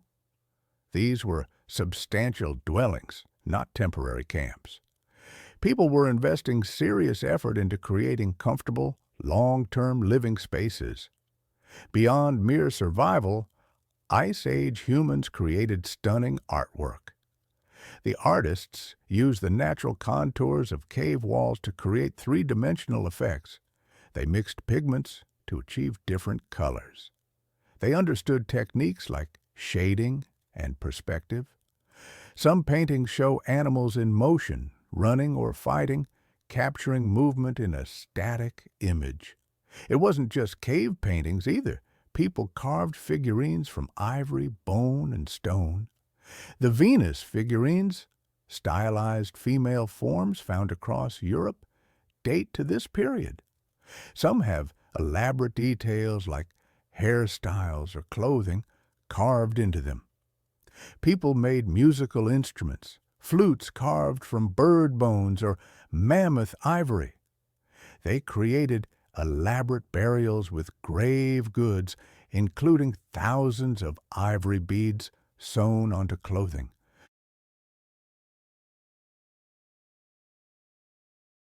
One burial of children at Sunir in Russia included so many beads that researchers estimated it would have taken thousands of hours to make them. These people valued symbolic expression enough to invest enormous time and effort into it. Why did humans create art? Probably lots of reasons. Some cave art might have been connected to hunting magic or spiritual rituals. Some figurines might have been religious or fertility symbols. Some art was probably just for aesthetic plea or social bonding. The point is, Ice Age humans weren't just focused on survival. They had rich inner lives, symbolic thinking, spiritual beliefs, and cultural traditions. They were fully modern mentally and behaviorally, even though they lived in conditions we'd find incredibly harsh. Human populations during the Ice Age weren't huge by modern standards. Estimates suggest maybe just a few million people worldwide, but those people had spread across most habitable regions. They'd reached Australia by at least 65,000 years ago, crossing significant water gaps even during low sea levels. They'd spread throughout Asia and Europe. And critically, they'd made it to the Americas. The populating of the Americas is fascinating.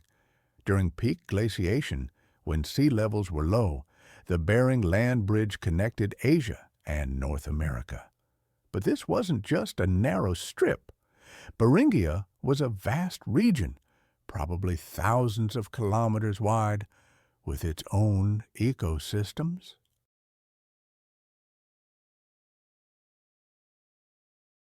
Humans crossed it, probably following game animals, entering a continent with no previous human population and megafauna that had never encountered human hunters. The timing is still debated. The oldest widely accepted sites in the Americas date to about 15 to 16,000 years ago, but there are controversial sites that might be older, suggesting people could have arrived as early as 20 to 30,000 years ago. Either way, once humans were in the Americas, they spread incredibly fast. Within just a few thousand years, there's evidence of human presence from Alaska to the southern tip of South America. That's an incredible migration speed. And remember, the American megafauna went extinct shortly after humans arrived. Mammoths, mastodons, giant ground sloths, horses, camels, all gone within a few thousand years of human appearance. The timing suggests humans played a major role. The Clovis people, with their distinctive spear points and apparent focus on hunting mammoths, have been particularly implicated. But it's complicated. Climate was changing rapidly at the same time. It's probably both factors working together. By the time the Holocene began 11,700 years ago, humans were the dominant large animal on multiple continents. We'd outlasted Neanderthals and other human species. We'd survived the wild climate swings of deglaciation. We'd adapted to every environment, from tropical rainforest to Arctic tundra. And we developed incredibly diverse cultures and technologies.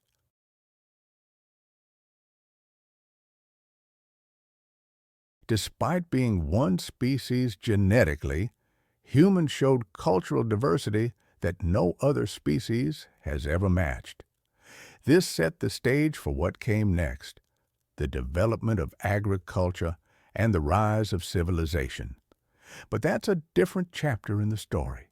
The point is, the Ice Age and its 100,000-year cycle was the crucible that forged modern human behavior. The technological innovations, the social structures, the symbolic thinking all developed or were refined during the harsh conditions of glacial cycles.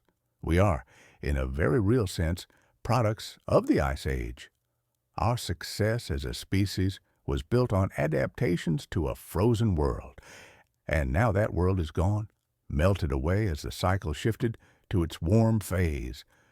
The question is, I sometimes wonder if we are truly adapted to the world we inhabit now, or are we simply carrying the baggage of an ice age that ended millennia ago? The shift from the 100,000-year cycle is complete. The ice has melted, the megafauna are mostly gone, and we humans live in a world unrecognizable to our ancestors. Welcome to the Holocene, our current interglacial period where everything changed. Around 11,700 years ago, with the end of the Younger Dryas cold snap, temperatures rose rapidly. They stabilized into conditions much like today's. The climate became warmer and wetter than it had been during the glacial period. Forests expanded, spreading across what had been cold grasslands and tundra.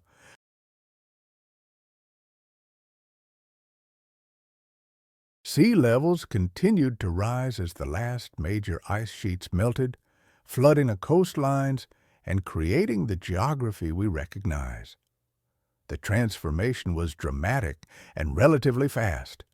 For humans who had lived as hunter-gatherers, this was both an opportunity and a challenge.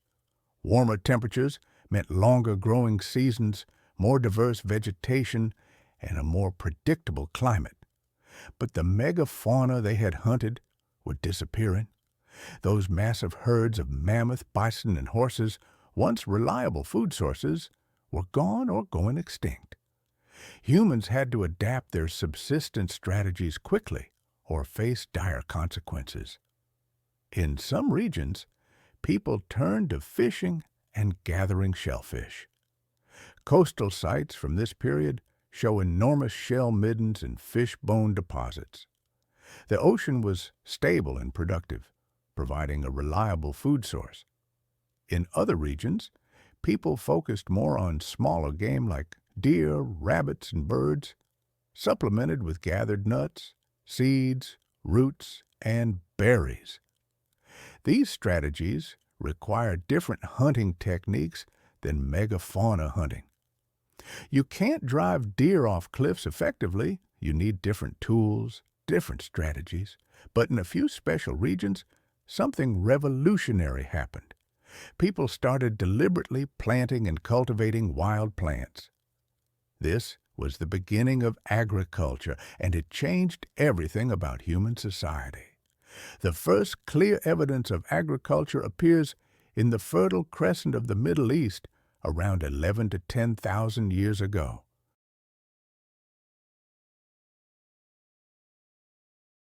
People started cultivating wheat and barley, domesticating sheep and goats. In China, rice and millet cultivation began around 9,000 years ago. In Mesoamerica, maize was domesticated around the same time, in multiple regions independently. Within just a few thousand years of each other, humans invented farming. Why did agriculture develop when it did? That's been debated forever. One theory involves population press. During the Ice Age, human populations were kept relatively small by harsh conditions and limited food resources. But as the Holocene began and conditions improved, populations may have grown to the point where hunting and gathering couldn't support everyone. Agriculture produces more calories per unit of land than hunting and gathering, so it can support higher population densities. If your population outgrows your hunting territory, you either starve, migrate, or innovate. Some groups chose innovation. Another theory emphasizes climate stability.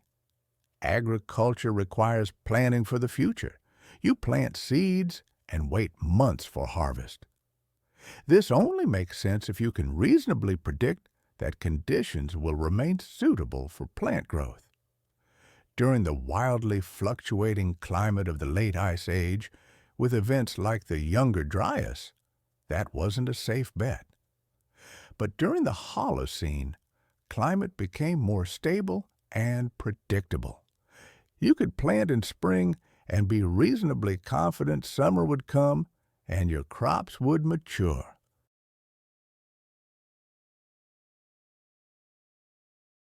This stability made agriculture viable in a way it hadn't been before.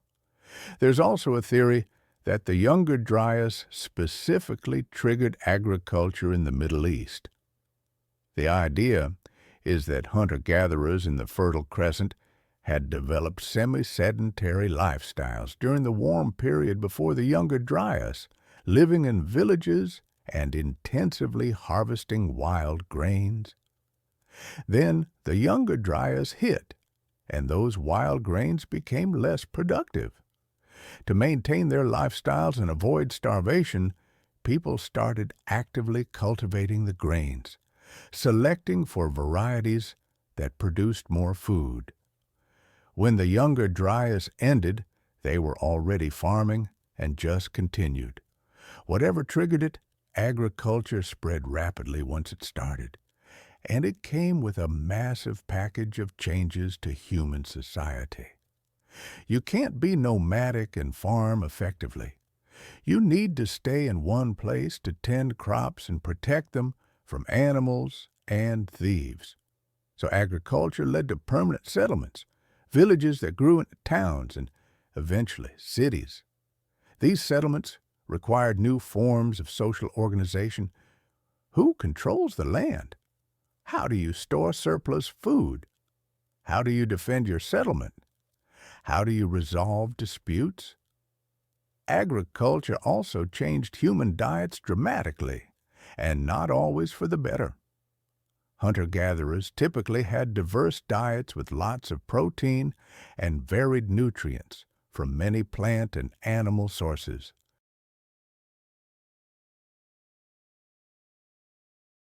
Early farmers ate mostly carbohydrates from a few grain crops, supplemented with whatever else they could grow or gather. Skeletons from early agricultural societies show signs of nutritional stress compared to hunter-gatherers.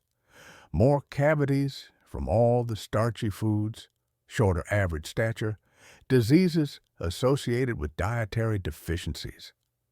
Agriculture allowed population growth, but individual health often declined. Disease became a much bigger problem once humans started living in permanent settlements. When you're nomadic and moving frequently, your waste gets left behind, and diseases don't have time to build up. But in permanent villages, the rise of agriculture wasn't just a turning point, it was a loaded gun. When we started living in close quarters with livestock, many diseases jumped from animals to humans. Measles, smallpox, tuberculosis, influenza, these plagues were born in our farms. Farming, in a way, made us more vulnerable. But there was an overwhelming advantage. Agriculture could support far more people per unit of land. A square kilometer of wheat could feed dozens, even hundreds. The same land left wild might sustain only a handful of hunter-gatherers. This meant agricultural societies exploded in population. More people meant more workers, soldiers, inventors, more of everything. And when these societies met hunter-gatherers, the farmers usually won, even if the hunter-gatherers were healthier and better warriors. Sheer numbers tipped the balance.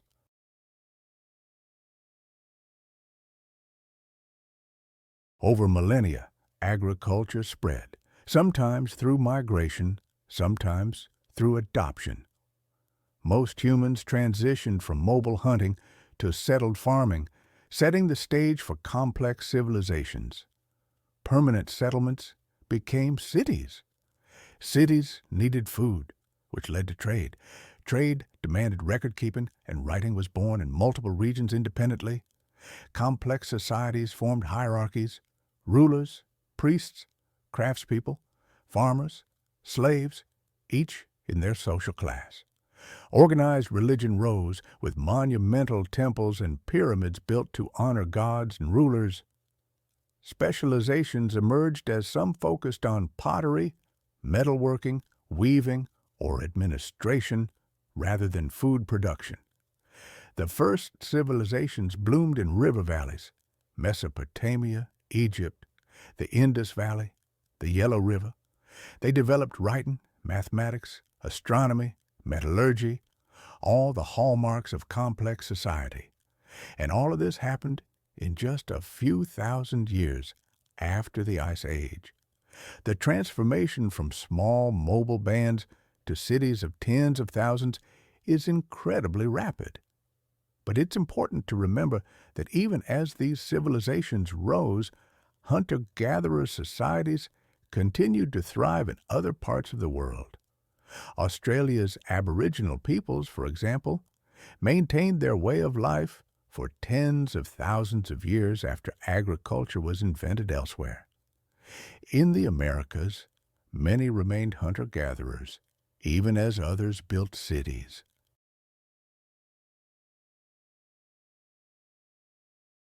In Africa, groups like the Sand People hunted and gathered successfully until very recently, and some still do.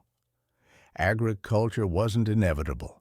It was one strategy among many, one that just happened to be very successful at supporting large populations and complex societies, but not the only viable way to live. The ecological consequences of this transition were profound. It wasn't just about the extinction of megafauna. Forests expanded, changing countless ecosystems. Species adapted to open grasslands had to move, adapt, or disappear. Cold-adapted species retreated north or to higher elevations. Warm-adapted species expanded their ranges. The distribution of life across the planet shifted massively, and humans were increasingly shaping these ecosystems, often in ways we didn't fully understand until recently. Indigenous peoples around the world used fire as a landscape management tool, burning regularly to maintain open areas that attracted game or promoted useful plants. This burning had huge effects on vegetation patterns. What we think of as natural, pristine ecosystems are often actually anthropogenic, shaped by thousands of years of human fire management. In Australia, Aboriginal burning transformed forests into woodlands and grasslands. In North America, Native American burning maintained prairies and savannas that might otherwise have been forested. When Europeans arrived and disrupted these burning practices, ecosystems often shifted dramatically.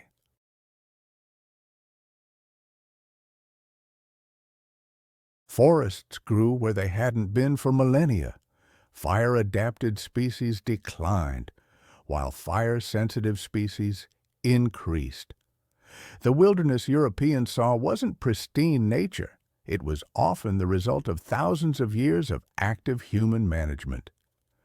The extinction of megafauna also had cascading ecological effects that we're still trying to understand.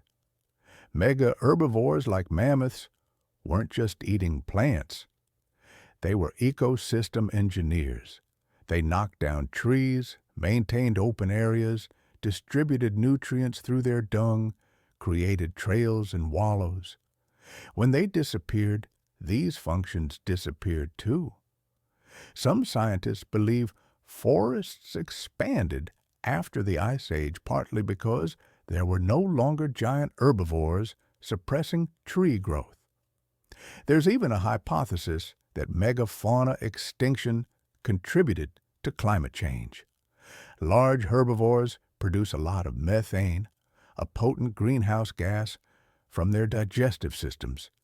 When megafauna populations crashed, methane emissions might have decreased significantly, and the transformation from open grasslands to forests changed the reflectivity of the land surface, affecting how much solar energy was absorbed versus reflected. The loss of the megafauna, I've found, had impacts far beyond just a change in diet for early humans. For thousands of years, humans had relied on these massive creatures. Their extinction meant not just a loss of food, but a loss of vital materials.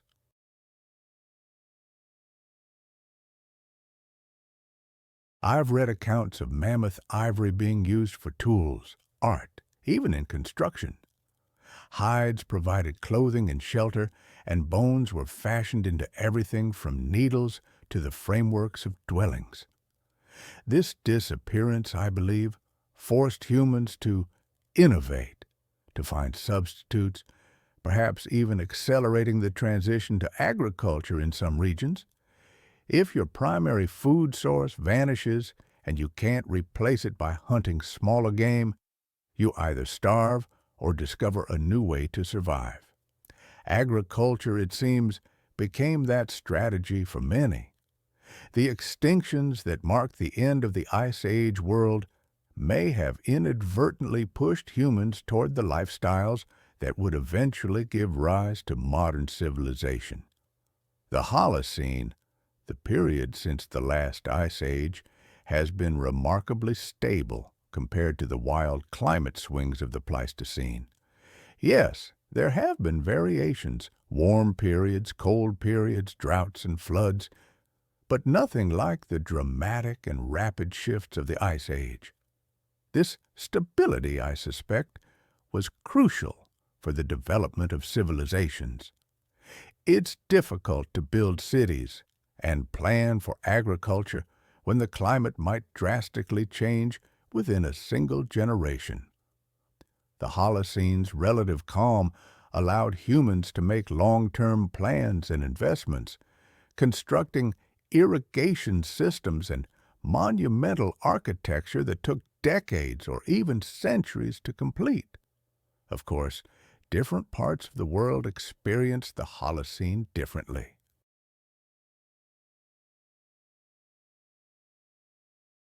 The Sahara Desert, now a vast and desolate wasteland, was once green and wet during the early Holocene. From about 11,000 to 5,000 years ago, increased monsoon activity brought more rain to North Africa. Rivers flowed through what is now desert, lakes filled valleys, and vegetation covered areas that are now bare sand. People lived throughout the region, herding cattle and developing agriculture. I remember seeing rock art from this period depicting hippos, giraffes, and elephants, animals that seem impossibly out of place in the Sahara today. But then, around 5,000 years ago, the African monsoons weakened, and the Sahara dried out relatively quickly. Within just a few centuries, the green Sahara transformed into the desert we know today.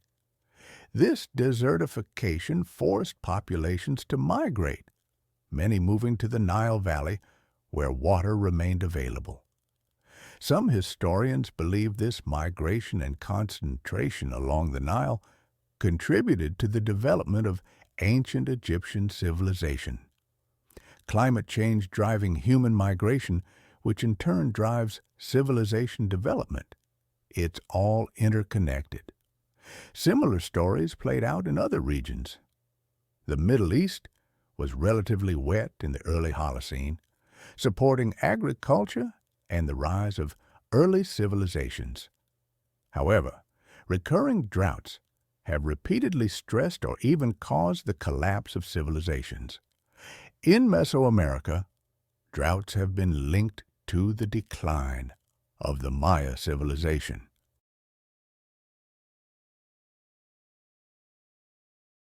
In the American Southwest, extended droughts forced the abandonment of settlements like Mesa Verde.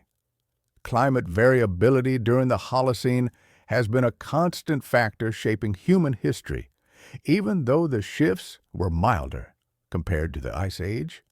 And now, here we are, roughly 11,700 years into the current interglacial period.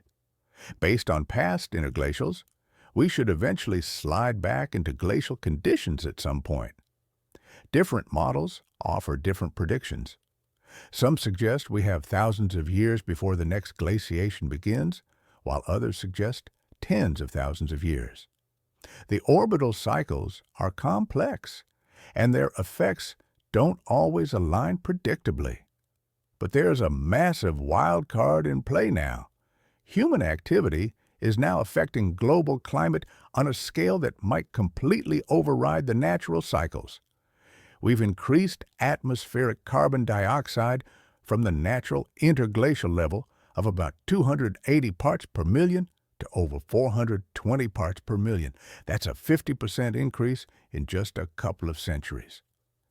The ice core records, which go back 800,000 years, show nothing like this. We're in completely uncharted territory. And this brings us to the big question, what happens next? So here's where things get really interesting and honestly, a bit scary.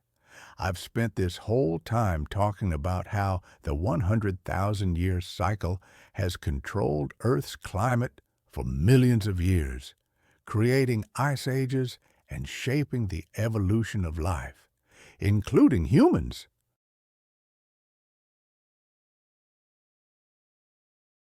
But now, for the first time in the history of this cycle, one species has the power to override it. And that species is us. Some scientists believe we've already delayed or even canceled the next glaciation. The extra carbon dioxide we've pumped into the atmosphere warming the planet, making it unlikely that Northern Hemisphere summers will be cool enough to allow ice sheet formation, even when the orbital cycles shift toward glacial conditions. We might have prevented the next ice age from ever happening. Sounds good, right? Nobody wants kilometers of ice covering Canada and Scandinavia again. But the problem is, we're not just preventing the next ice age. We're warming the planet way beyond normal interglacial conditions, and we're doing it incredibly fast. Let's talk about what we've learned from studying ice age cycles and why it matters right now. First, and most importantly, the climate system has tipping points. It's not linear or gradual. You can push the system for a while and see only small changes, then suddenly cross a threshold and boom, rapid dramatic shifts happen. The Younger Dryas is the perfect example. Gradual warming, then catastrophic freshwater flooding, then abrupt climate reversal within decades. The system flipped states faster than human lifetimes. We're seeing similar threshold behavior today in multiple parts of the climate. Ice sheets don't melt in a way that's uniform or easy to predict.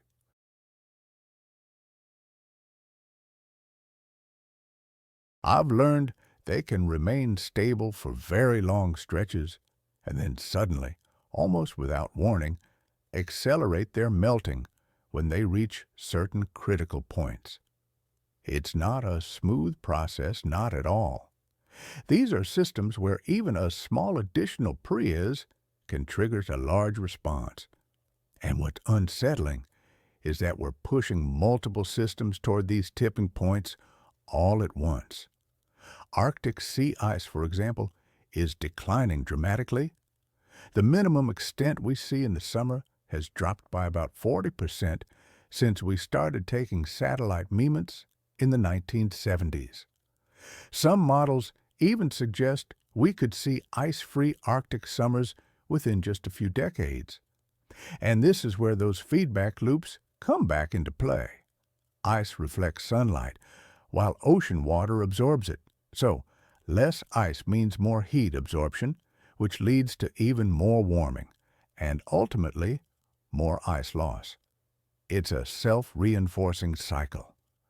The Greenland ice sheet is also losing mass at an accelerating rate. Recent measurements show a loss of around 250 billion tons per year. Now, Greenland holds enough ice to raise global sea levels by about 7 meters, if it all melted. Of course, no one expects it to melt completely anytime soon. But even losing a fraction of it over the coming centuries would have a massive impact on coastlines worldwide. And the thing is, once major melting begins, these feedback effects make it incredibly difficult to stop. The exposed, darker rock absorbs more heat.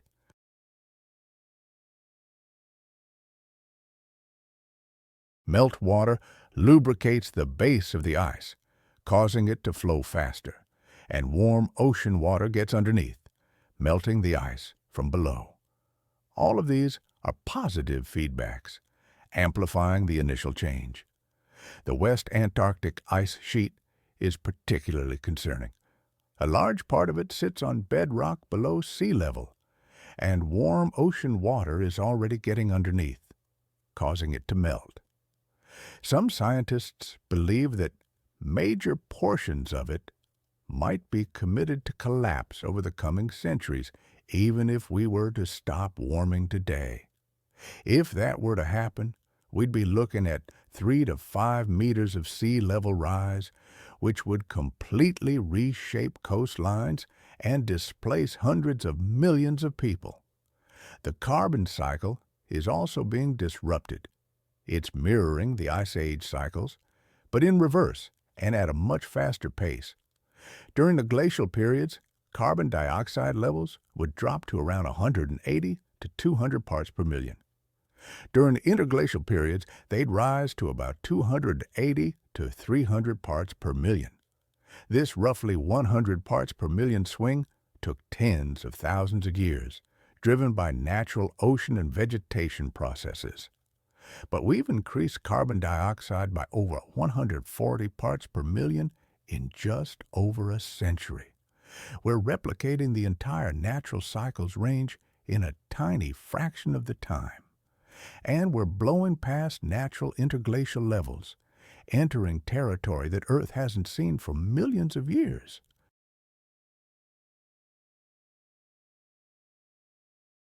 The last time carbon dioxide levels were this high was probably during the Pliocene epoch, around 3 million years ago. Back then, temperatures were several degrees warmer than they are today. Sea levels were 15 to 25 meters higher, and the Arctic was forested instead of covered in ice. That's the trajectory we're on if we don't change course. And the speed of change is just as important as the magnitude. Ecosystems can adapt to gradual changes that occur over thousands of years. Species migrate, evolution selects for new traits, and ecological communities reassemble. But when change happens in decades or centuries, there's simply no time for gradual adaptation. Species either move fast enough or they face extinction. We're already seeing shifts in the ranges of thousands of species. Plants are flowering earlier, Animals are moving toward the poles or up mountains, and ocean species are shifting to cooler waters. While some species are adapting successfully, others aren't. And it seems we're headed for another extinction wave, maybe not as dramatic as the megafauna extinctions of the past, but significant nonetheless. Current extinction rates are already elevated above the background rate, and climate change is adding another major stressor on top of habitat loss and pollution.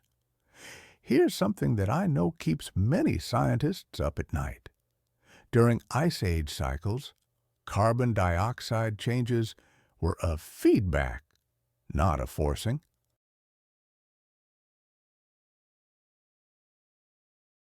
Orbital variations changed sunlight distribution, which affected temperature. Those temperature changes affected ocean chemistry and vegetation, which in turn changed atmospheric carbon dioxide. Carbon dioxide then amplified the temperature changes. It was a feedback loop within the system, responding to external astronomical forcing. But what we're doing is different. We're directly forcing carbon dioxide changes by burning fossil fuels. This is direct forcing, not feedback. And all those natural feedbacks that amplified carbon dioxide changes during ice age cycles, they are still operating, amplifying the changes we're causing. We're essentially pushing on a system with built-in amplifiers. And we don't fully understand all of them or where the thresholds lie. Permafrost is a huge wild card. There's around 1,500 billion tons of organic carbon stored in frozen Arctic soils. That's roughly twice as much carbon as is currently in the atmosphere. As the Arctic warms, permafrost thaws, and microbes start decomposing that organic matter, releasing carbon dioxide and methane. It's a classic feedback loop. Warming causes thawing. Thawing releases greenhouse gases, and greenhouse gases cause more warming. How fast this happens is uncertain, but the potential for permafrost to become a major additional carbon source is very real and, frankly, quite scary. The ocean has absorbed about 90% of the extra heat trapped by greenhouse gases so far.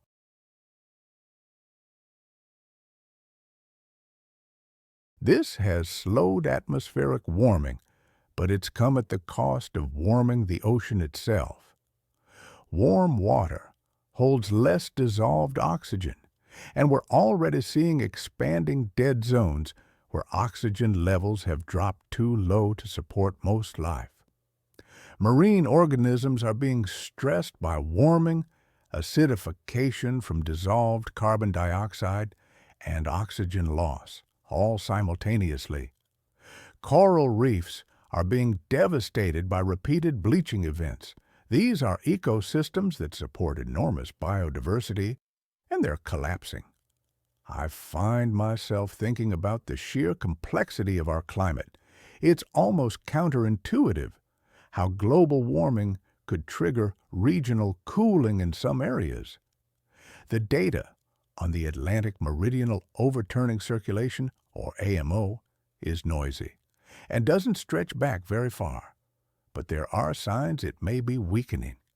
And if it shuts down significantly, parts of Europe could experience a cooling effect, even as the world warms. It's happened before, during the Younger Dryas period. Understanding the 100,000-year cycle reveals just how sensitive Earth's climate is to even small changes. The orbital variations that trigger ice ages are, in reality, tiny shifts in seasonal sunlight distribution. Yet, combined with feedback loops, they're enough to tip the system from one state to another, and we're applying forcing that is much larger and faster than these orbital variations. The response will be substantial. The real questions are how substantial and on what time scale.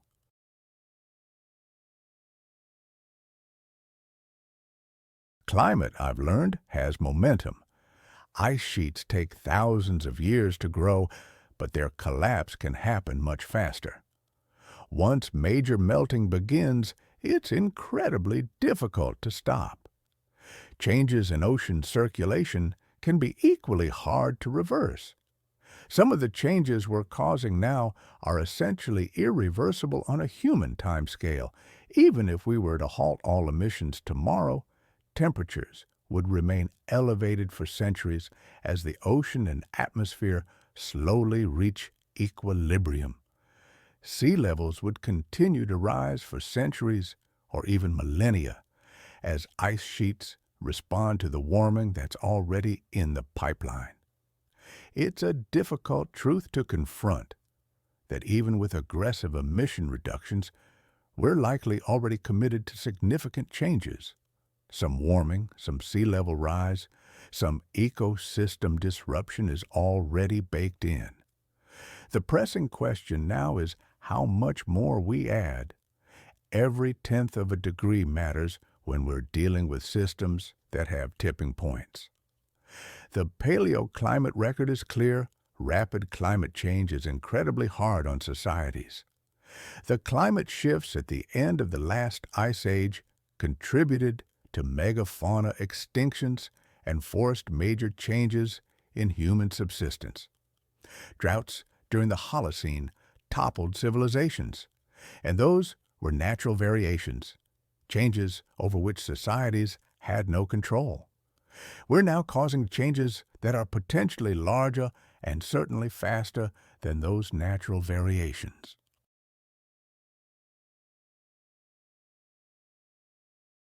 With over 8 billion people to feed and house, many in areas vulnerable to climate change, the implications are staggering. Coastal cities face flooding from rising sea levels. Agricultural regions face shifting rainfall patterns and more extreme weather. Water resources are stressed by changing precipitation and glacial melt. Tropical regions could see temperatures exceeding human survivability thresholds for outdoor work during heat waves. Island nations could literally disappear.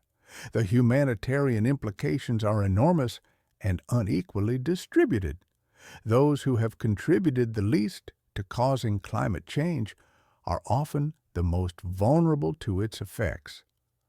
But understanding the problem is the first step toward addressing it. We know more about climate now than ever before.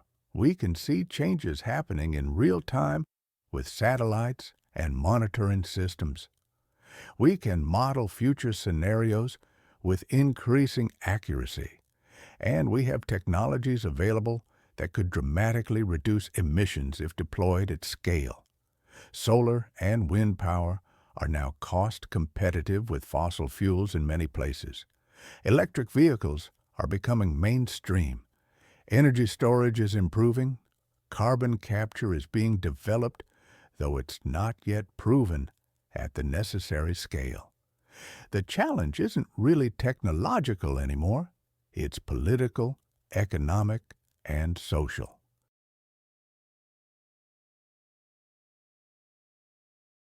Getting 8 billion people to coordinate on emission reductions, equitably distributing costs and benefits, and navigating competing interests is the hard part. Climate change is the ultimate tragedy of the commons. Individual actors benefit from burning fossil fuels, but everyone suffers the consequences. Solving it requires collective action on a scale humanity has never before achieved. I understand why some people feel despair. The problem seems so big, the changes so slow, the obstacles so numerous. But humans have navigated existential challenges before. We survived the Ice Age through adaptation and innovation. We transitioned from hunting megafauna to agriculture, fundamentally transforming our relationship with the planet. We've overcome diseases, expanded lifespans, and created technologies that would seem like magic to our ancestors. We're not helpless. We're just facing a problem that requires unprecedented coordination. The 100,000-year cycle will eventually resume, assuming we don't permanently alter it. The orbital mechanics haven't changed. Naturally, Earth would eventually slide back into glacial conditions tens of thousands of years from now. But we're writing a new chapter, one where human activity is a major climate driver, not just a responder. We're affecting the planet on a scale comparable to the astronomical forces that controlled climate for millions of years. No species has ever had this level of influence. It's both inspiring and terrifying.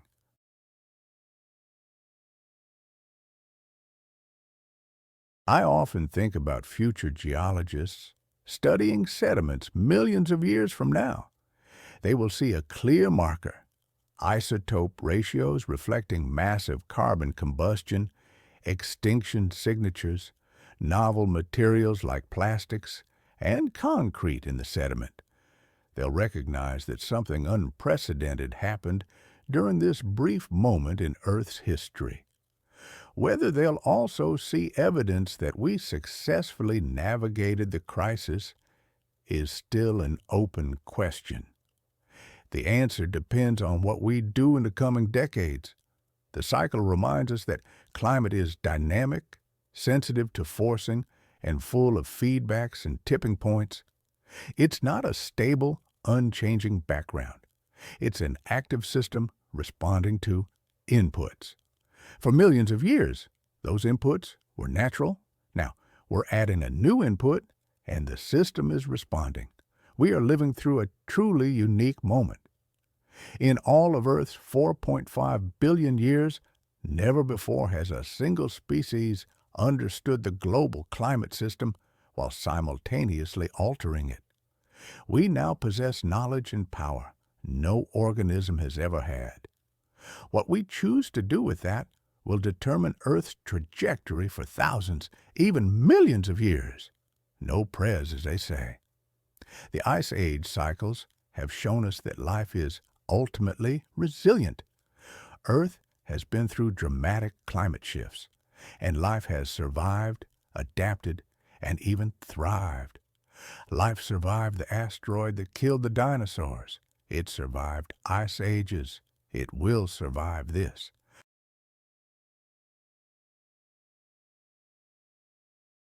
The real question is whether human civilization as we know it will thrive, or whether we'll face massive disruptions that could have been avoided with foresight and decisive action. I started by talking about the mystery of the 100,000-year cycle and how scientists solved it through patient work. That same scientific community is now warning us about anthropogenic climate change, using the very same methods that revealed the Ice Age cycles. If we trust the science that explained the past, then we must trust it when it predicts the future. And it's pretty clear that we're pushing the system, and we will see significant responses. The window for avoiding the worst outcomes is closing rapidly. The Ice Age taught our ancestors to be adaptable and innovative. That's in our DNA, I believe.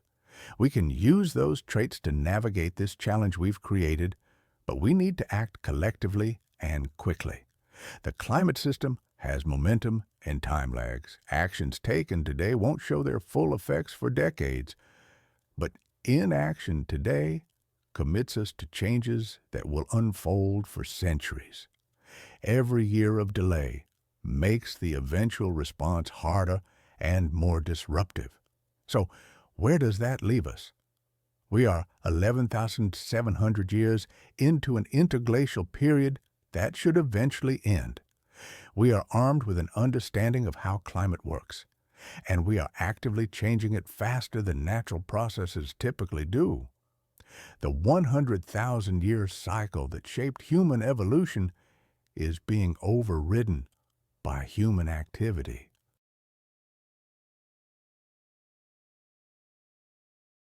We've become a geological force. The only question now is whether we use that power wisely or recklessly.